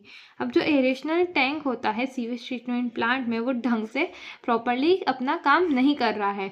Explain in detail the impact of this on the treatment of sewage and biological oxygen demand of the effluents. ठीक है, तो अब इसका क्या impact पड़ेगा sewage के treatment में और बायोलॉजिकल ऑक्सीजन डिमांड में, क्या मतलब उसमें फर्क पड़ेगा। तो देखो इसका आंसर हम डायरेक्ट इसमें देखते हैं। देखो, so if we it will adversely affect the secondary treatment and the biological treatment of the sewage। तो इससे क्या होगा, ये बहुत ही एडवर्सली इफेक्ट करेगा, क्योंकि एरेशन टैंक जो होता है सीवेज ट्रीटमेंट प्लांट में, वो बहुत ही इंपॉर्टेंट रोल प्ले करता है। ठीक है, when the aeration tank is not functional, अब जब वो एरेशन टैंक अच्छी तरह से फंक्शन नहीं कर रहा है, तो एयर जो है उसमें पंप नहीं हो पाएगी सीवेज ट्रीटमेंट प्लांट में। This will not allow the vigorous growth of useful aerobic microbe with into flocs. तो जो हमारे मतलब वाइगरस ग्रोथ जो होती है ना फ्लोक्स, मतलब कि एरोबिक माइक्रोब्स की, वो नहीं हो पाएगी और फ्लोक्स नहीं बनेंगे। फ्लोक्स का मतलब क्या होता है, mass of bacteria associated with fungal filament to form a mesh like structure. और ये जो फ्लोक होता है, इसके अंदर बैक्टीरिया और फंगल फिलामेंट ये सब मिलके क्या बना लेते हैं, इस तरह का फ्लोक बना लेते हैं। तो ये फ्लोक नहीं बन पाएगा, और क्योंकि यहाँ पे जो एरोबिक माइक्रोब्स होते हैं उनकी ग्रोथ नहीं हो पा रही है, और एरोबिक माइक्रोब्स यानी कि वही बैक्टीरिया, फंजा एक्सेट्रा। ठीक है, thus the major part of organic matter is the in the effluent will not be consumed by these bacteria। तो जो organic matter होता है ना effluent में, वो बैक्टीरिया कंज्यूम नहीं कर पाएगा। ठीक है, द बायोकेमिकल ऑक्सीजन डिमांड, या फिर हम बायोलॉजिकल ऑक्सीजन डिमांड भी बोल सकते हैं, of the effluent will not be reduce. तो बीओडी जो होता है ना, वो इफ्लुएंट का वो रिड्यूस नहीं होगा। और BOD refers to the amount of oxygen that would be consumed if all the organic matter in 1 liter of water when were oxidized by bacteria। So BOD क्या होता है, ये अमाउंट ऑफ ऑक्सीजन जो कि consume किया गया है if all the, मतलब कि if all the organic matter, by all the organic matter in 1 litre of water. जब हम 1 लीटर ऑफ वाटर को क्या कर दें, ऑक्सीडाइज कर दें बाय बैक्टीरिया, तो कितना अमाउंट ऑफ ऑक्सीजन बचेगा, उसको हम बोलते हैं बायोलॉजिकल ऑक्सीजन डिमांड। ठीक है, यहाँ पे हमारा क्वेश्चन 16 कंप्लीट हुआ। एक और यहाँ पे पॉइंट बचा है, the greater the BOD of waste water more will be its polluting potential. यानी कि जितना ज़्यादा BOD होगा वेस्ट वाटर का, उतना ही ज़्यादा पॉल्यूटिंग पोटेंशियल होगा। दस the effluent will remain polluted, तो इफ्लुएंट जो पॉल्यूटेड ही रहेंगे, और high amount of organic matters होंगे उसमें। ठीक है, और हाई बायोलॉजिकल ऑक्सीजन डिमांड होगा। ठीक है, तो ये सारी चीज़ें थी जो कि अफेक्ट हुई क्योंकि एरेशन टैंक जो है हमारा काम नहीं कर रहा था। ठीक है, तो उसका इम्पैक्ट हमारा सीवेज ट्रीटमेंट और बायोलॉजिकल ऑक्सीजन डिमांड पे इस तरह से होता है। Next question,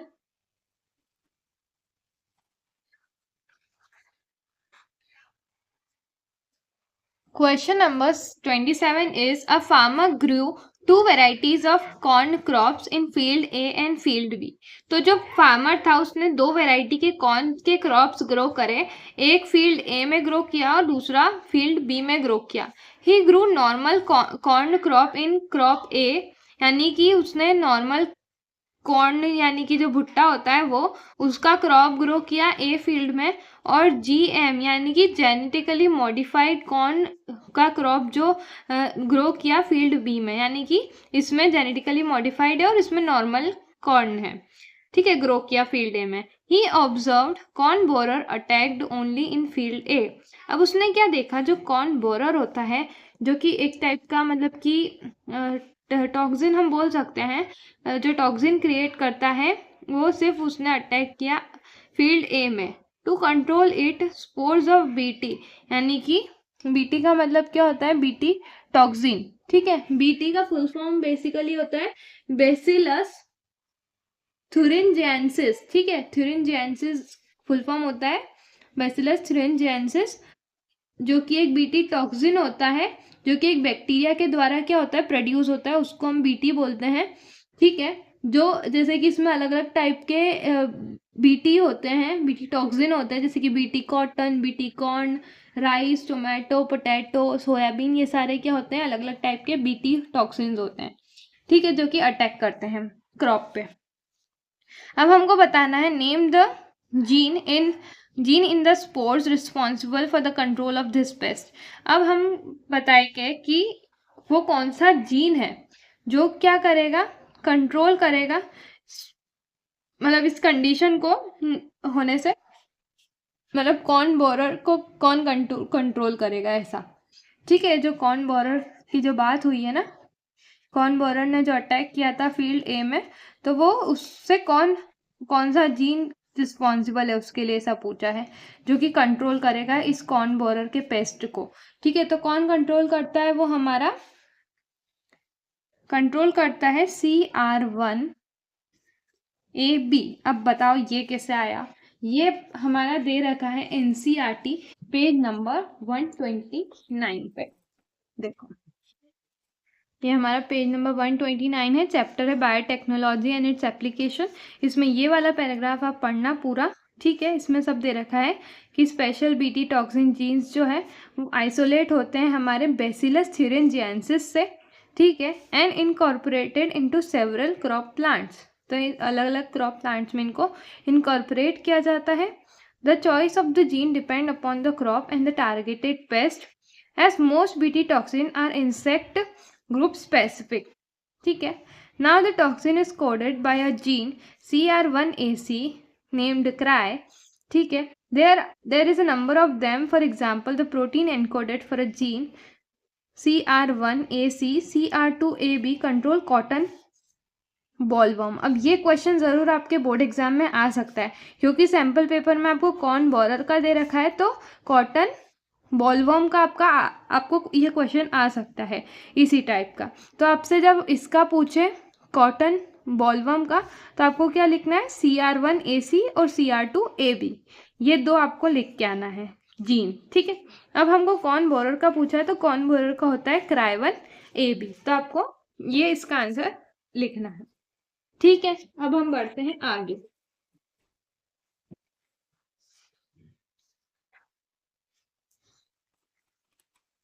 next, what effect will the spores of BT have on the insect pest.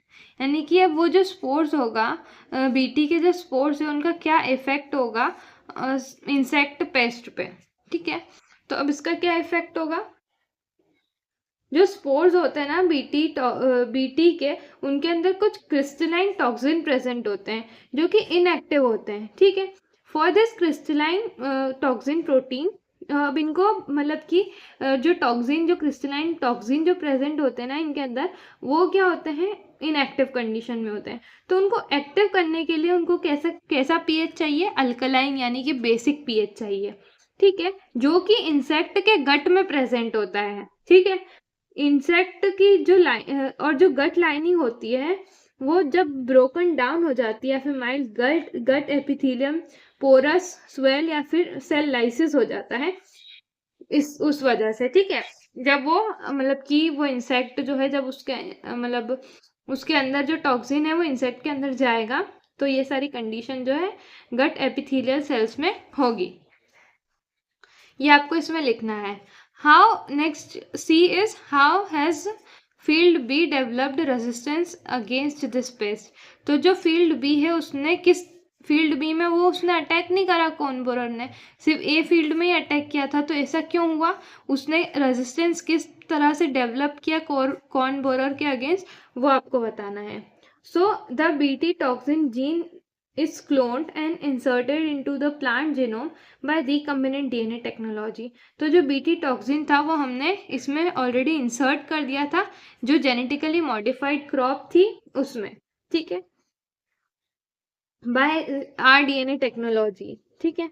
तो ये जो जेनेटिकली मॉडिफाइड प्लांट था उसने क्या एक्सप्रेस किया, बीटी टॉक्सिन जीन एक्सप्रेस किया और वो उसके अंदर क्योंकि वो बीटी टॉक्सिन ऑलरेडी प्रेजेंट है तो उसने उसके अगेंस्ट क्या अपनी मतलब एंटीबॉडीज ऑलरेडी बना रखी थी।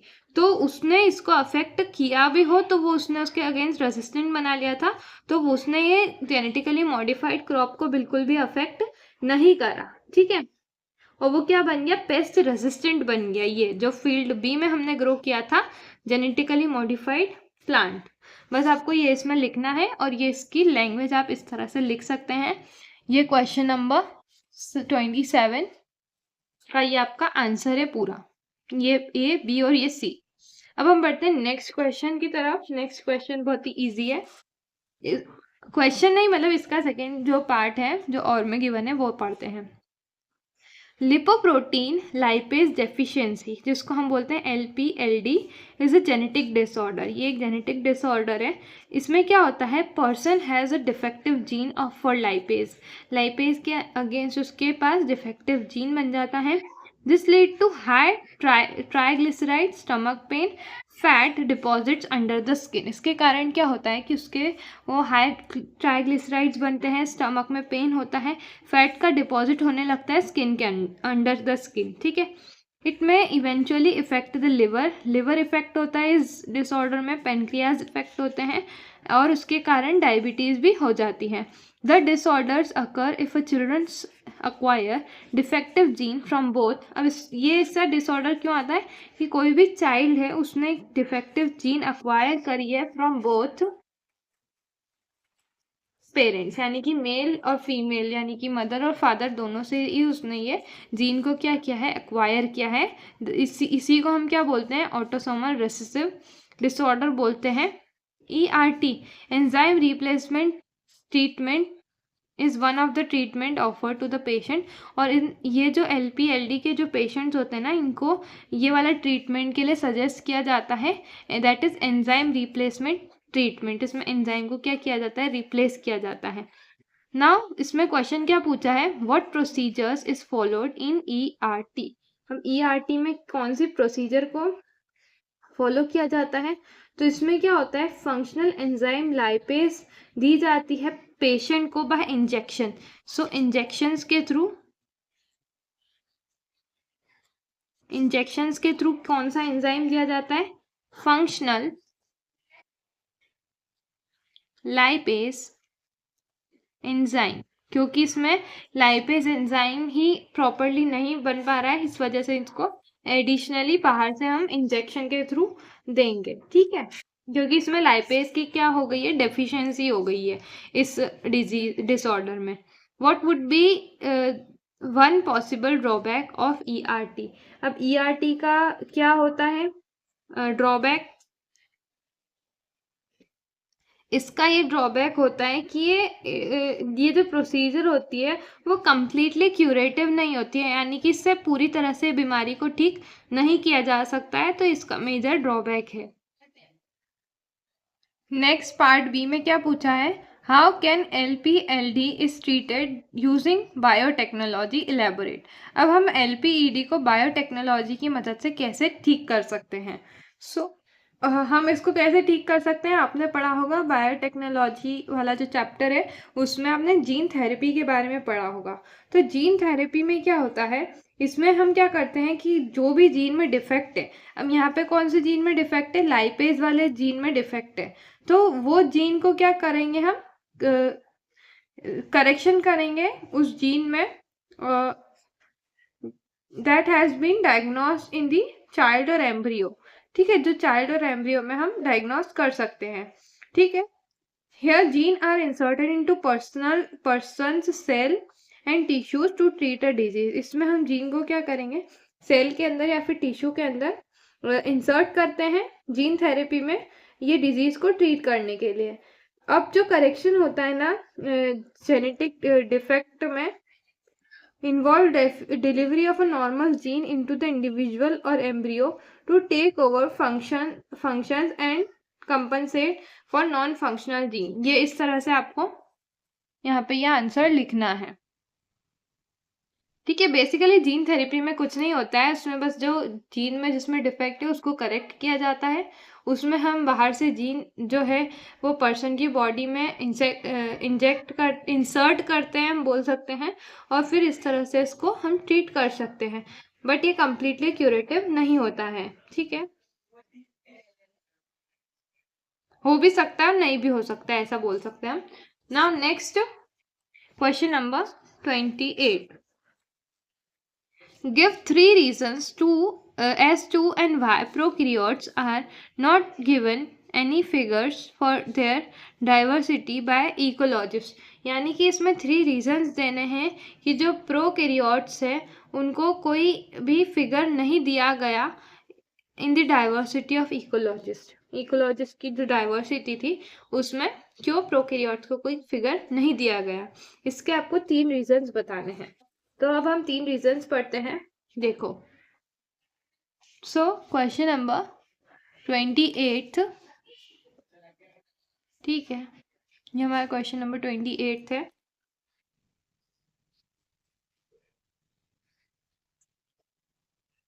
इसमें क्या रीजंस हमको बताने हैं।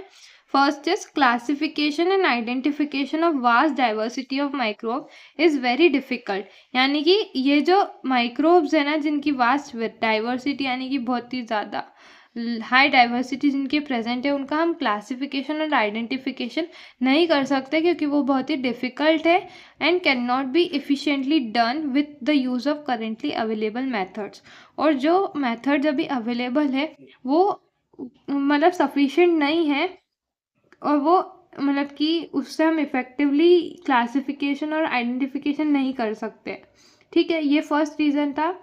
For many micro organisms it is difficult to culture them under laboratory condition. और बहुत सारे ऐसे माइक्रो ऑर्गेनिजम्स हैं, प्रोकैरियोटिक माइक्रो ऑर्गेनिज्म जिनको हम बोल सकते हैं, वो आसानी से लेबोरेटरी कंडीशन में हम कल्चर या फिर ग्रो नहीं करवा सकते। ये दूसरा रीज़न है।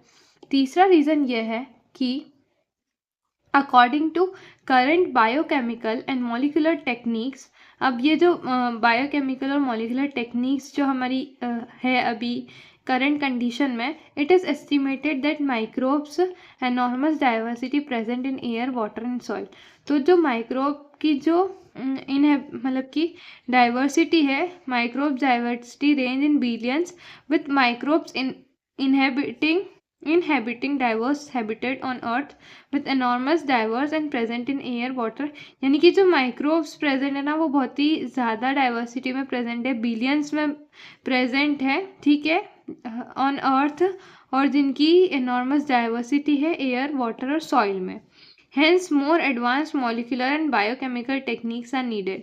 इसके लिए बहुत ज़्यादा एडवांस लेवल पे मॉलिक्यूलर और बायोटेक्नोलॉजिकल टेक्निक्स के नीडेड मतलब ज़रूरत होती है उनको क्लासीफाई और आइडेंटिफाई करने में। यानी कि अलग अलग ग्रुप में बांटने के लिए हमको बहुत ही ज़्यादा उसमें टेक्निक्स की ज़रूरत पड़ेगी क्योंकि वो उनकी डाइवर्सिटी बहुत ज़्यादा होती है इस वजह से माइक्रोब्स की। बस यही रीज़न था कि प्रोकैरियोटिक ऑर्गेनिज्म को हमने इकोलॉजिस्ट ने क्या फिगर नहीं दिया, फिगर्स नहीं दिए मतलब कि उसको क्लासीफाई और आइडेंटिफाई नहीं किया जिस तरह से यूकैरियोटिक ऑर्गेनिज्म को उन्होंने किया था। अब हम बढ़ते हैं हमारे लास्ट सेक्शन की तरफ जो कि हमारा section number D. Section D में क्या दे रखा है, the structure below shows PuC18 which is similar to PBr 322 in its function। अब ये एक तरह का प्लाज्मिड है जो कि PBr 322 के जैसा ही है, जिसका नाम है PuC8। However, they differ in some of their restriction site। इसकी जो restriction sites है वो different होती है, और नंबर ऑफ ओरी यानी कि ओरिजिन ऑफ रेप्लिकेशन भी इसमें डिफरेंट होता है। द ओरी यानी कि origin of replication number for PBr 322 is approximately 20। However, PuC18 and PBr 322 used in biotechnological studies. तो इनका किस तरह से बायोटेक्नोलॉजिकल स्टडीज़ में यूज़ किया जाता है। सो इसमें क्या होता है, ये प्लाज्मिड होते हैं, बेसिकली ये प्लाज्मिड है। तो इनको क्या किया जाता है कि यूज़ किया जाता है to insert the gene of interest from a desired organism into the host. तो इनको इसलिए यूज़ करते हैं ताकि हम जो डिज़ायर्ड जीन ऑफ इंटरेस्ट है उसको हम डिज़ायर्ड ऑर्गेनिज्म या फिर होस्ट के अंदर हम इसको इंसर्ट कर पाए, जो कि एक तरह से वेक्टर की तरह काम करता है, ताकि वो जो जीन ऑफ इंटरेस्ट है उसको ट्रांसफ़र कर सके होस्ट के अंदर। सो यही हमारा जो बायोटेक्नोलॉजिकल रोल होता है, एक तरह से हम बोल सकते हैं। किसका, ये दोनों प्लाज्मिड्स का। ठीक है, नेक्स्ट क्वेश्चन में बोला है, मतलब इसका और में जो दे रखा है उसमें बोला है what will be the impact of on ओरी in the above structure gets damage if the above structure gets damage. अब अगर ये स्ट्रक्चर जो है वो डैमेज हो जाए तो ओरिजिन ऑफ रेप्लिकेशन में क्या इम्पैक्ट पड़ेगा, आपको ये बताना है।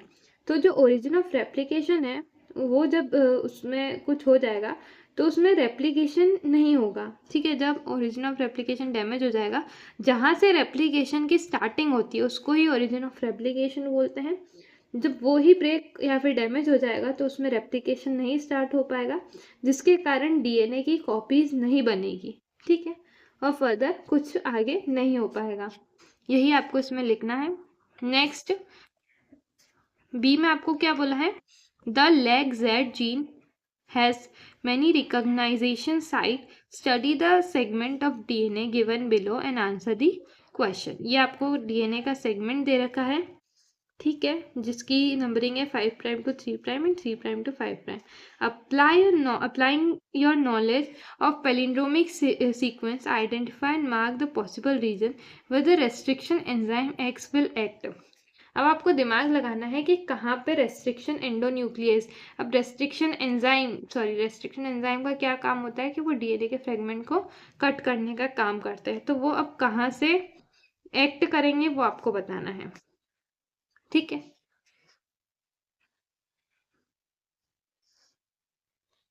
देखो, तो ये जो हमारे जो यहाँ पे सीक्वेंसिंग दे रखी है, इसमें जो हमारा रेस्ट्रिक्शन एंडोन्यूक्लियस है वो जनरली बीच से कट करता है। ठीक है, तो बीच से वो कैसे कट करेगा कि वो मतलब उसमें स्टिकी एंड्स प्रोड्यूस हो जाए। तो एक तो है यहाँ पे, ये यहाँ पे हमको दो छोड़ के यहाँ पे एक कट लगाएगा वो, और एक कट यहाँ पे लगाएगा। फिर इसके बाद एक कट वो यहाँ पे लगाएगा और एक कट वो यहाँ पे लगाया। बेसिकली हमको बीच का पार्ट चाहिए, इसलिए हमने यहाँ से इसमें कट किया। ठीक है, तो अब हमको क्या मिल गया, ये यहाँ पे स्टिकी एंड्स प्रोड्यूस हो गए। देखो यहाँ पे CAT है और यहाँ पे इसके कॉम्प्लीमेंट्री CAT है, फिर यहाँ पे GT है और यहाँ पे GT है। इस तरह से हमको मिल गया। तो हमने इस तरह से यहाँ पे एक्ट किया इस पोजीशन में। ये 4 पोजीशंस में आपको ये लिखना है। ठीक है, restriction enzyme Y are use to extract gene of interest from a plant. अब हमने एक रेस्ट्रिक्शन एंजाइम Y का यूज़ किया, हमको जीन ऑफ इंटरेस्ट चाहिए कोई भी एक प्लांट से। This gene need to be inserted in the given DNA segment. उस जीन को हमको इंसर्ट करना है इस DNA सेगमेंट में which has been treated with restriction enzyme Y, जिसको हमने रेस्ट्रिक्शन एंजाइम Y, ये यहाँ पे जो हमने Y रेस्ट्रिक्शन एंजाइम से कट लगाए थे ना, उससे हमको ट्रीट करना है। What will be thus will be a successful recombination? तो क्या वो जो recombination बनेगा वो सक्सेसफुल होगा? Explain the reason। तो बेसिकली जो हमारा सेम रेस्ट्रिक्शन एंजाइम चाहिए होते हैं एक जो डीएनए का जो फ्रेगमेंट है उसको कट करने के लिए, ठीक है। तो यहाँ पे जो दो डिफरेंट यहाँ पे यूज़ किए गए हैं, एक एक्स रेस्ट्रिक्शन एंजाइम यूज़ किया और एक वाई किया है। इस वजह से जो हमारा रिकम्बिनेशन होगा वो सक्सेसफुल नहीं हो पाएगा, ठीक है। और मतलब कि बस यहाँ पे यही लिखना है कि no the restriction enzyme need to be the same which cut the DNA of the plasmid and the gene of interest from the plant. Same restriction enzyme चाहिए, बेसिकली यही लिखना है आपको। नाउ सी में क्या बोला है, which of the two PUC1, ठीक है, 18 and I8 and PBR322 would you prefer to for biotechnological studies justify। तो इन दोनों में से कौन सा बेटर है आपको ये बताना है। सो PUC8 जो है वो बेटर है, क्यों? क्योंकि ये हाई, इसका कॉपीराइट क्या होता है, हाई होता है, यानी कि ये जल्दी जल्दी इसकी नंबर ऑफ कॉपीज बना लेता है, इसीलिए ये ज़्यादा अच्छा है। नेक्स्ट क्वेश्चन पढ़ते हैं अब हम, that is question number 30। Question 30 में क्या बोला है, observe the graph given below. The graph represent the inter-specific interaction between the two species of Paramecia competing for the same sources in a culture medium. Paramecium caudatum and Paramecium aurelia were grown in a separate culture as well as mixed cultures. It was found that each species grew in number according to their logistic equation. देखो तो क्या हुआ, इसमें हमने दो species ली पैरामीशिया की, एक species हमने ली मतलब कि एक कॉर्डेटा पैरामीशियम कॉर्डेटम सॉरी, और दूसरी ली हमने ऑरिलिया, ठीक है। तो इन दोनों ही जो स्पीशीज़ हैं उनको हमने सेम रिसोर्सेज प्रोवाइड किए कल्चर मीडियम में। इन दोनों को ही अलग अलग कल्चर्स में क्या किया, ग्रो करवाया, और मिक्स्ड कल्चर में भी ग्रो करवाया, ठीक है। और फिर क्या हुआ, मतलब हर एक स्पीशीज़ ने उनका नंबर बढ़ाया अकॉर्डिंग टू लॉजिस्टिक इक्वेशन। इस तरह से उन्होंने किस तरह से नंबर बढ़ाए हैं। तो नंबर ऑफ पेरीमीशिया दे रखा है, यहाँ पे टाइम दे रखा है।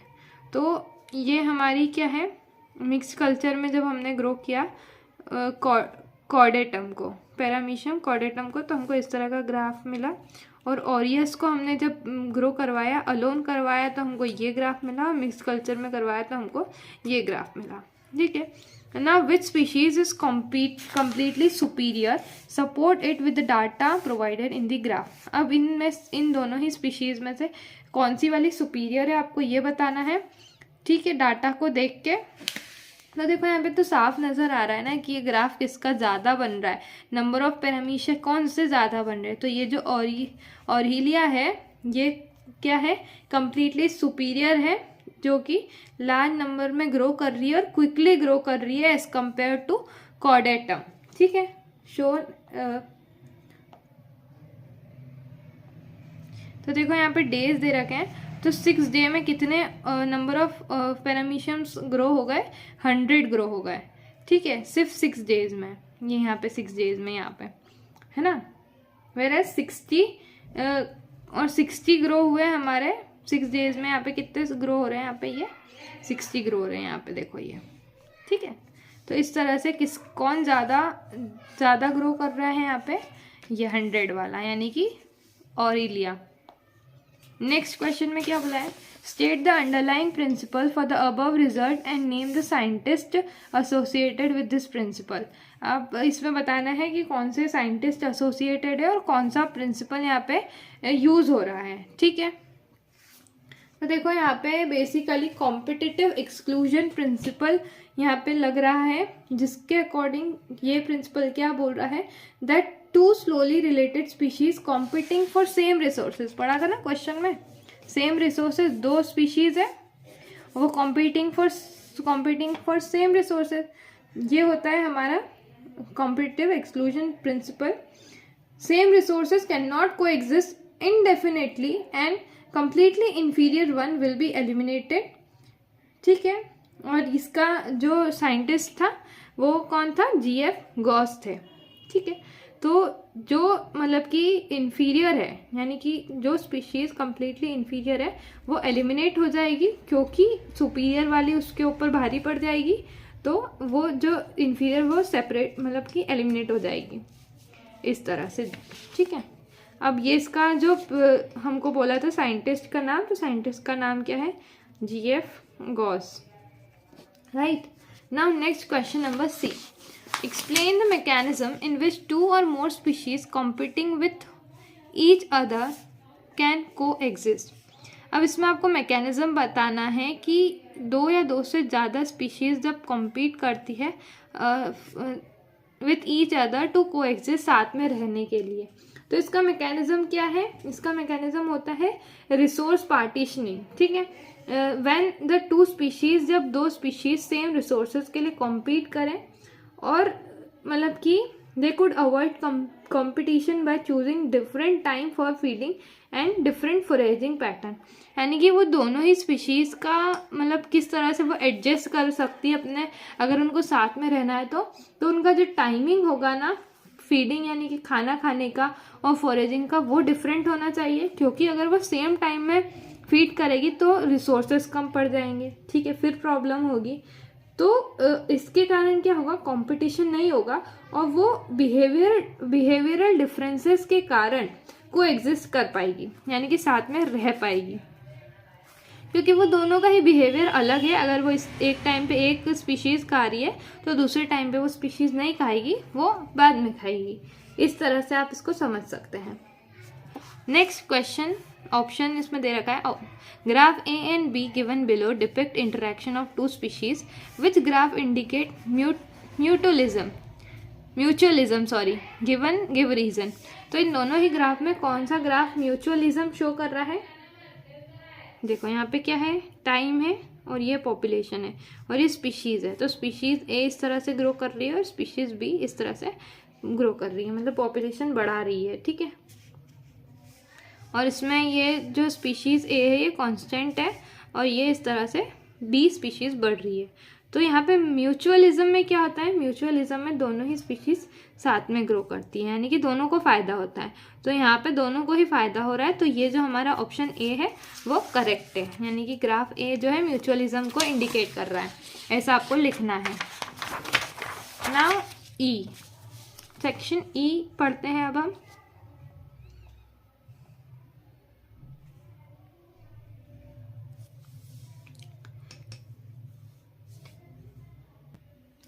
सो क्वेश्चन 31 क्या है? Place below are the case studies, ये केस स्टडी बेस्ड क्वेश्चन है, of some couples who were not able to have kids, यानी कि जो इनफर्टाइल कपल्स होते हैं उनकी केस स्टडी यहाँ पे दे रखी है। These couples are not ready for adoption, वो जो कपल्स है वो अडॉप्शन नहीं करवाना चाहते हैं, and taking gametes from the donor, और वो क्या चाहते हैं कि डोनर्स जो होते हैं वो उनसे गैमीट्स ले लें। After thoroughly examining the cases, which assisted reproductive technology will you suggest to these couples as a medical expert? आप एक मेडिकल एक्सपर्ट हो तो आप क्या कौन सी असिस्टेड रिप्रोडक्टिव टेक्नोलॉजी उनको सजेस्ट करोगे? Explain briefly with justification of each case. ठीक है, हर एक केस का आपको जस्टिफिकेशन देना है। So couple first, test reports of female partner and test reports of male partner. ये 5 कपल्स थे, ये फीमेल पार्टनर के टेस्ट के रिजल्ट आए और ये मेल पार्टनर्स के रिजल्ट आए। तो कपल 1 में जो फीमेल पार्टनर है उसके नॉर्मल रिपोर्ट्स है। अब जो मेल पार्टनर है, नॉर्मल स्पर्म्स है उसकी टेस्टीज में, missing connection in epidermis and वास डिफरेंसेस, यानी कि यहाँ पे कुछ प्रॉब्लम है कि यहाँ पे जो कनेक्शन होना चाहिए एपिडर्मिस और वास डिफरेंस में वो मिसिंग है। ठीक है, जिसके कारण स्पर्म्स आसानी से बाहर नहीं आ पाते हैं ना, क्योंकि यहाँ पे रेजिस्टेंस हो जाता है एक तरह से। अब जो कपल 1 है उसके लिए हम क्या असिस्टेड टेक्नोलॉजी सजेस्ट करेंगे?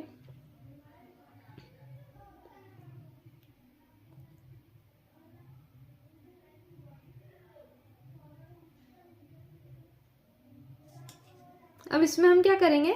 इन विट्रो फर्टिलाइजेशन करवाएंगे ठीक है, इसमें क्या करेंगे, स्पर्म्स को कलेक्ट करेंगे फ्रॉम एपिडर्मिस, क्योंकि यहाँ एपिडर्मिस तक ही पहुँच रहे थे स्पर्म, तो एपिडर्मिस से हम स्पर्म को कलेक्ट करेंगे, फॉलोड बाय जो हमारे टेस्ट ट्यूब बेबी जो बनता है ना हमारा, वो दैट इज जिफ्ट और IUTs के थ्रू। ठीक है, तो इसमें इन विट्रो फर्टिलाइजेशन करवाएंगे। जिफ्ट क्या होता है, it is the transfer of zygote or early embryo up to 8 blastomere in the fallopian tube and IUT refers to the embryo with more than 8 blastomere.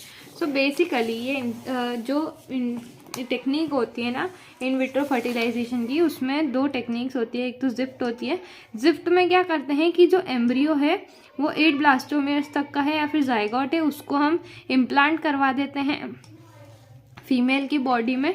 और IUT में क्या होता है, up to 8 blastomeres तक जब डेवलप हो जाता है एम्ब्रियो, जब हम उसको ट्रांसफ़र करते हैं, तो हम इन विट्रो फर्टिलाइजेशन उसको सजेस्ट करेंगे करवाने के लिए कपल फर्स्ट को।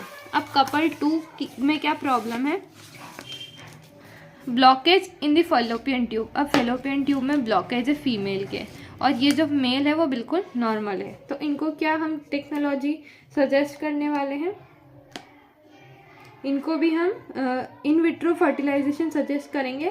बट इसमें क्या करेंगे, हम IUT फॉलो करेंगे। ठीक है, टेस्ट ट्यूब बेबी के लिए। ठीक है, तो it would transfer of embryo with up to 8 blastomere. तो इसमें हम सजेस्ट करेंगे कि 8 ब्लास्टोमियर तक मतलब वो बन जाए, क्योंकि हमारा जो फैलोपियन ट्यूब है वो वहाँ पे ब्लॉकेज है।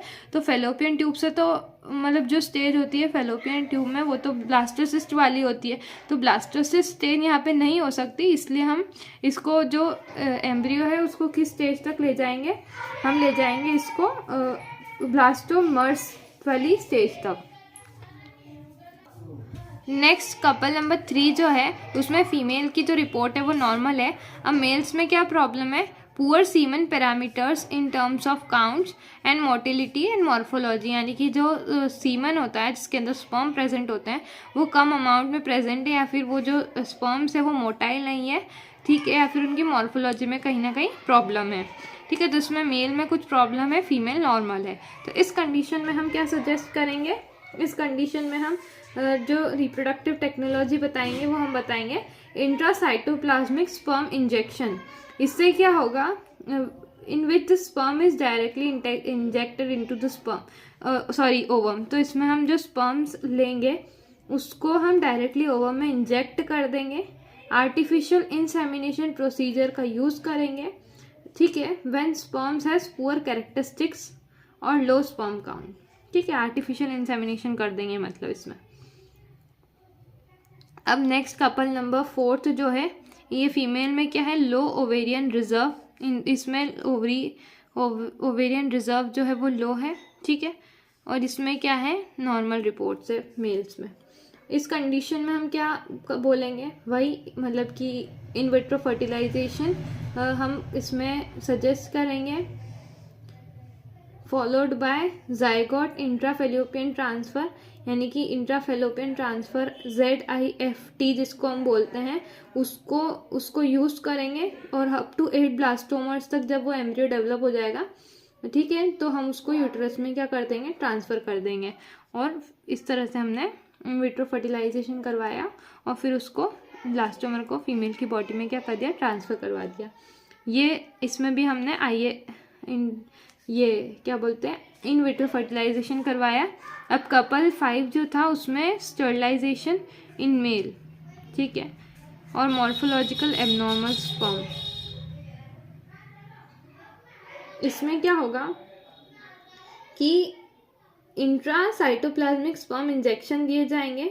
Selected normal sperm will be injected into the selected blastocyst में इसमें इंजेक्ट करेंगे। Intracytoplasmic sperm injection procedures use करेंगे। ठीक है, जब पुअर कैरेक्टरिस्टिक्स या फिर लो स्पर्म काउंट है, वही वाली कंडीशन है जो हमने इसके पहले पढ़ी थी यहाँ पे कपल 3 में, सेम। ठीक है, next, given below are situation, analyse the situation and suggest the name of suitable contraceptive devices along with mode of action. अब इसमें आपको कॉन्ट्रासेप्टिव डिवाइस बताना और उसका मोड ऑफ एक्शन बताना है। सबसे पहला क्या है, requirement of contraceptive for first situation में दे रखा है blocking the entry of sperm and cervix. तो देखो इसमें क्या करना है कि ब्लॉक करना है हमको स्पर्म की एंट्री, सर्विक्स में वो स्पर्म एंटर ना कर पाए। तो इसके लिए क्या क्या हम दे सकते हैं, सबसे पहले हम तो एक तो डायफ्राम का यूज़ कर सकते हैं। फीमेल्स के अंदर दिए जाएंगे बेसिकली ये डायफ्राम्स, सर्वाइकल कैप्स, ये सारी चीज़ें हम यूज़ कर सकते हैं एज अ कॉन्ट्रासेप्टिव डिवाइस। अब ये क्या करेगा, सर्विक्स को कवर कर देगा ड्यूरिंग इंटरकोर्स, ठीक है, सर्विक्स कवर करेगा during coitus. Next question number second क्या है, इसका second part, spacing between childrens. अब एक चिल्ड्रन हो गया, उसके बीच में कुछ गैप चाहिए और उसके बाद हमको चिल्ड्रन चाहिए, तो इसमें क्या करेंगे, कॉपर या फिर हार्मोन रिलीजिंग आईयूडीज देंगे, जैसे कि copper T, copper 7, multi load 375, ठीक है। ये सारे इसमें हम 2-3 एग्जाम्पल लिख लेते हैं, जैसे कि कॉपर टी, ठीक है, copper 7, next is multi load 375, ठीक है। तो इसमें जो कॉपर आयंस होते हैं, कॉपर कंटेनिंग आयोडीज जो होती हैं, इंट्रायूटेराइन डिवाइसेस जो होते हैं, वो क्या करते हैं, फेगोसाइटोसिस कर देते हैं, यानी कि स्पर्म्स को किल कर देते हैं with in the uterus and suppress sperm motility and fertilising capacity. ये आपको लिखना है बस, ठीक है। इसके बाद इफेक्टिव इमरजेंसी कॉन्ट्रासेप्टिव, मतलब आपको इमरजेंसी यानी कि प्रेगनेंसी हो गई, उसके बाद हमको मतलब कि प्रेगनेंसी नहीं चाहिए, तो हम क्या करेंगे, पिल्स का यूज़ करेंगे, पिल्स कंटेनिंग प्रोजेस्टेरॉन और प्रोजेस्टेरॉन एस्ट्रोजन कॉम्बिनेशन जिसको हम बोलते हैं, ठीक है। जिससे क्या होगा, इनहिबिशन होगा, ओव्यूलेशन नहीं होगी, इम्प्लांटेशन नहीं होगा, ठीक है। और फिर ये हमारा फोर्थ जो क्वेश्चन है, terminal method to prevent any more pregnancy in female. तो इसमें हम अगर हमको फर्दर आगे कोई भी प्रेगनेंसी नहीं चाहिए तो हम क्या कौन सी टेक्निक यूज़ करते हैं, ट्यूबेक्टोमी, ये आपने पढ़ा ही होगा। इसमें हम क्या करते हैं, गैमीट को ब्लॉक कर देते हैं, गैमीट का ट्रांसपोर्ट और प्रिवेंट कॉन्ट्रासेप्शन। और स्टरलाइजेशन इन मेल्स में स्टरलाइजेशन यानी कि करवाने के लिए क्या करते हैं, हम वैसेक्टोमी करते हैं। बहुत इजी से क्वेश्चन है ये, बस आपको इसमें कंप्लीट नॉलेज होना चाहिए। इसमें हम ब्लॉक कर देते हैं स्पर्म का ट्रांसपोर्ट, ठीक है। तो ये हमारी केस स्टडी हो गई, हमने 2 केस स्टडी पढ़ ली। इसके आगे की जो केस स्टडीज़ है बहुत इजी है, तो मुझे नहीं लगता कि मुझे उसका आपको एक्सप्लेन करने की ज़रूरत है, ठीक है। तो आज की इस वीडियो को हम यहीं एंड कर रहे हैं क्योंकि बहुत लंबी वीडियो बन गई है, ठीक है। फिर भी अगर आपको कोई डाउट है किसी भी क्वेश्चन से रिलेटेड तो आप कमेंट कर सकते हैं, मैं उसका आंसर ज़रूर दूंगी, ठीक है। अब आपको मैं इसके सॉल्यूशंस बता देती हूँ, देखो just a second. I think हमने यहाँ तक के आंसर्स के स्क्रीनशॉट आपने ले लिए होंगे। इसके बाद क्वेश्चन नंबर 24-25 का स्क्रीनशॉट ले लो, then 26th, then 27, then 28, 29, 30 and 31,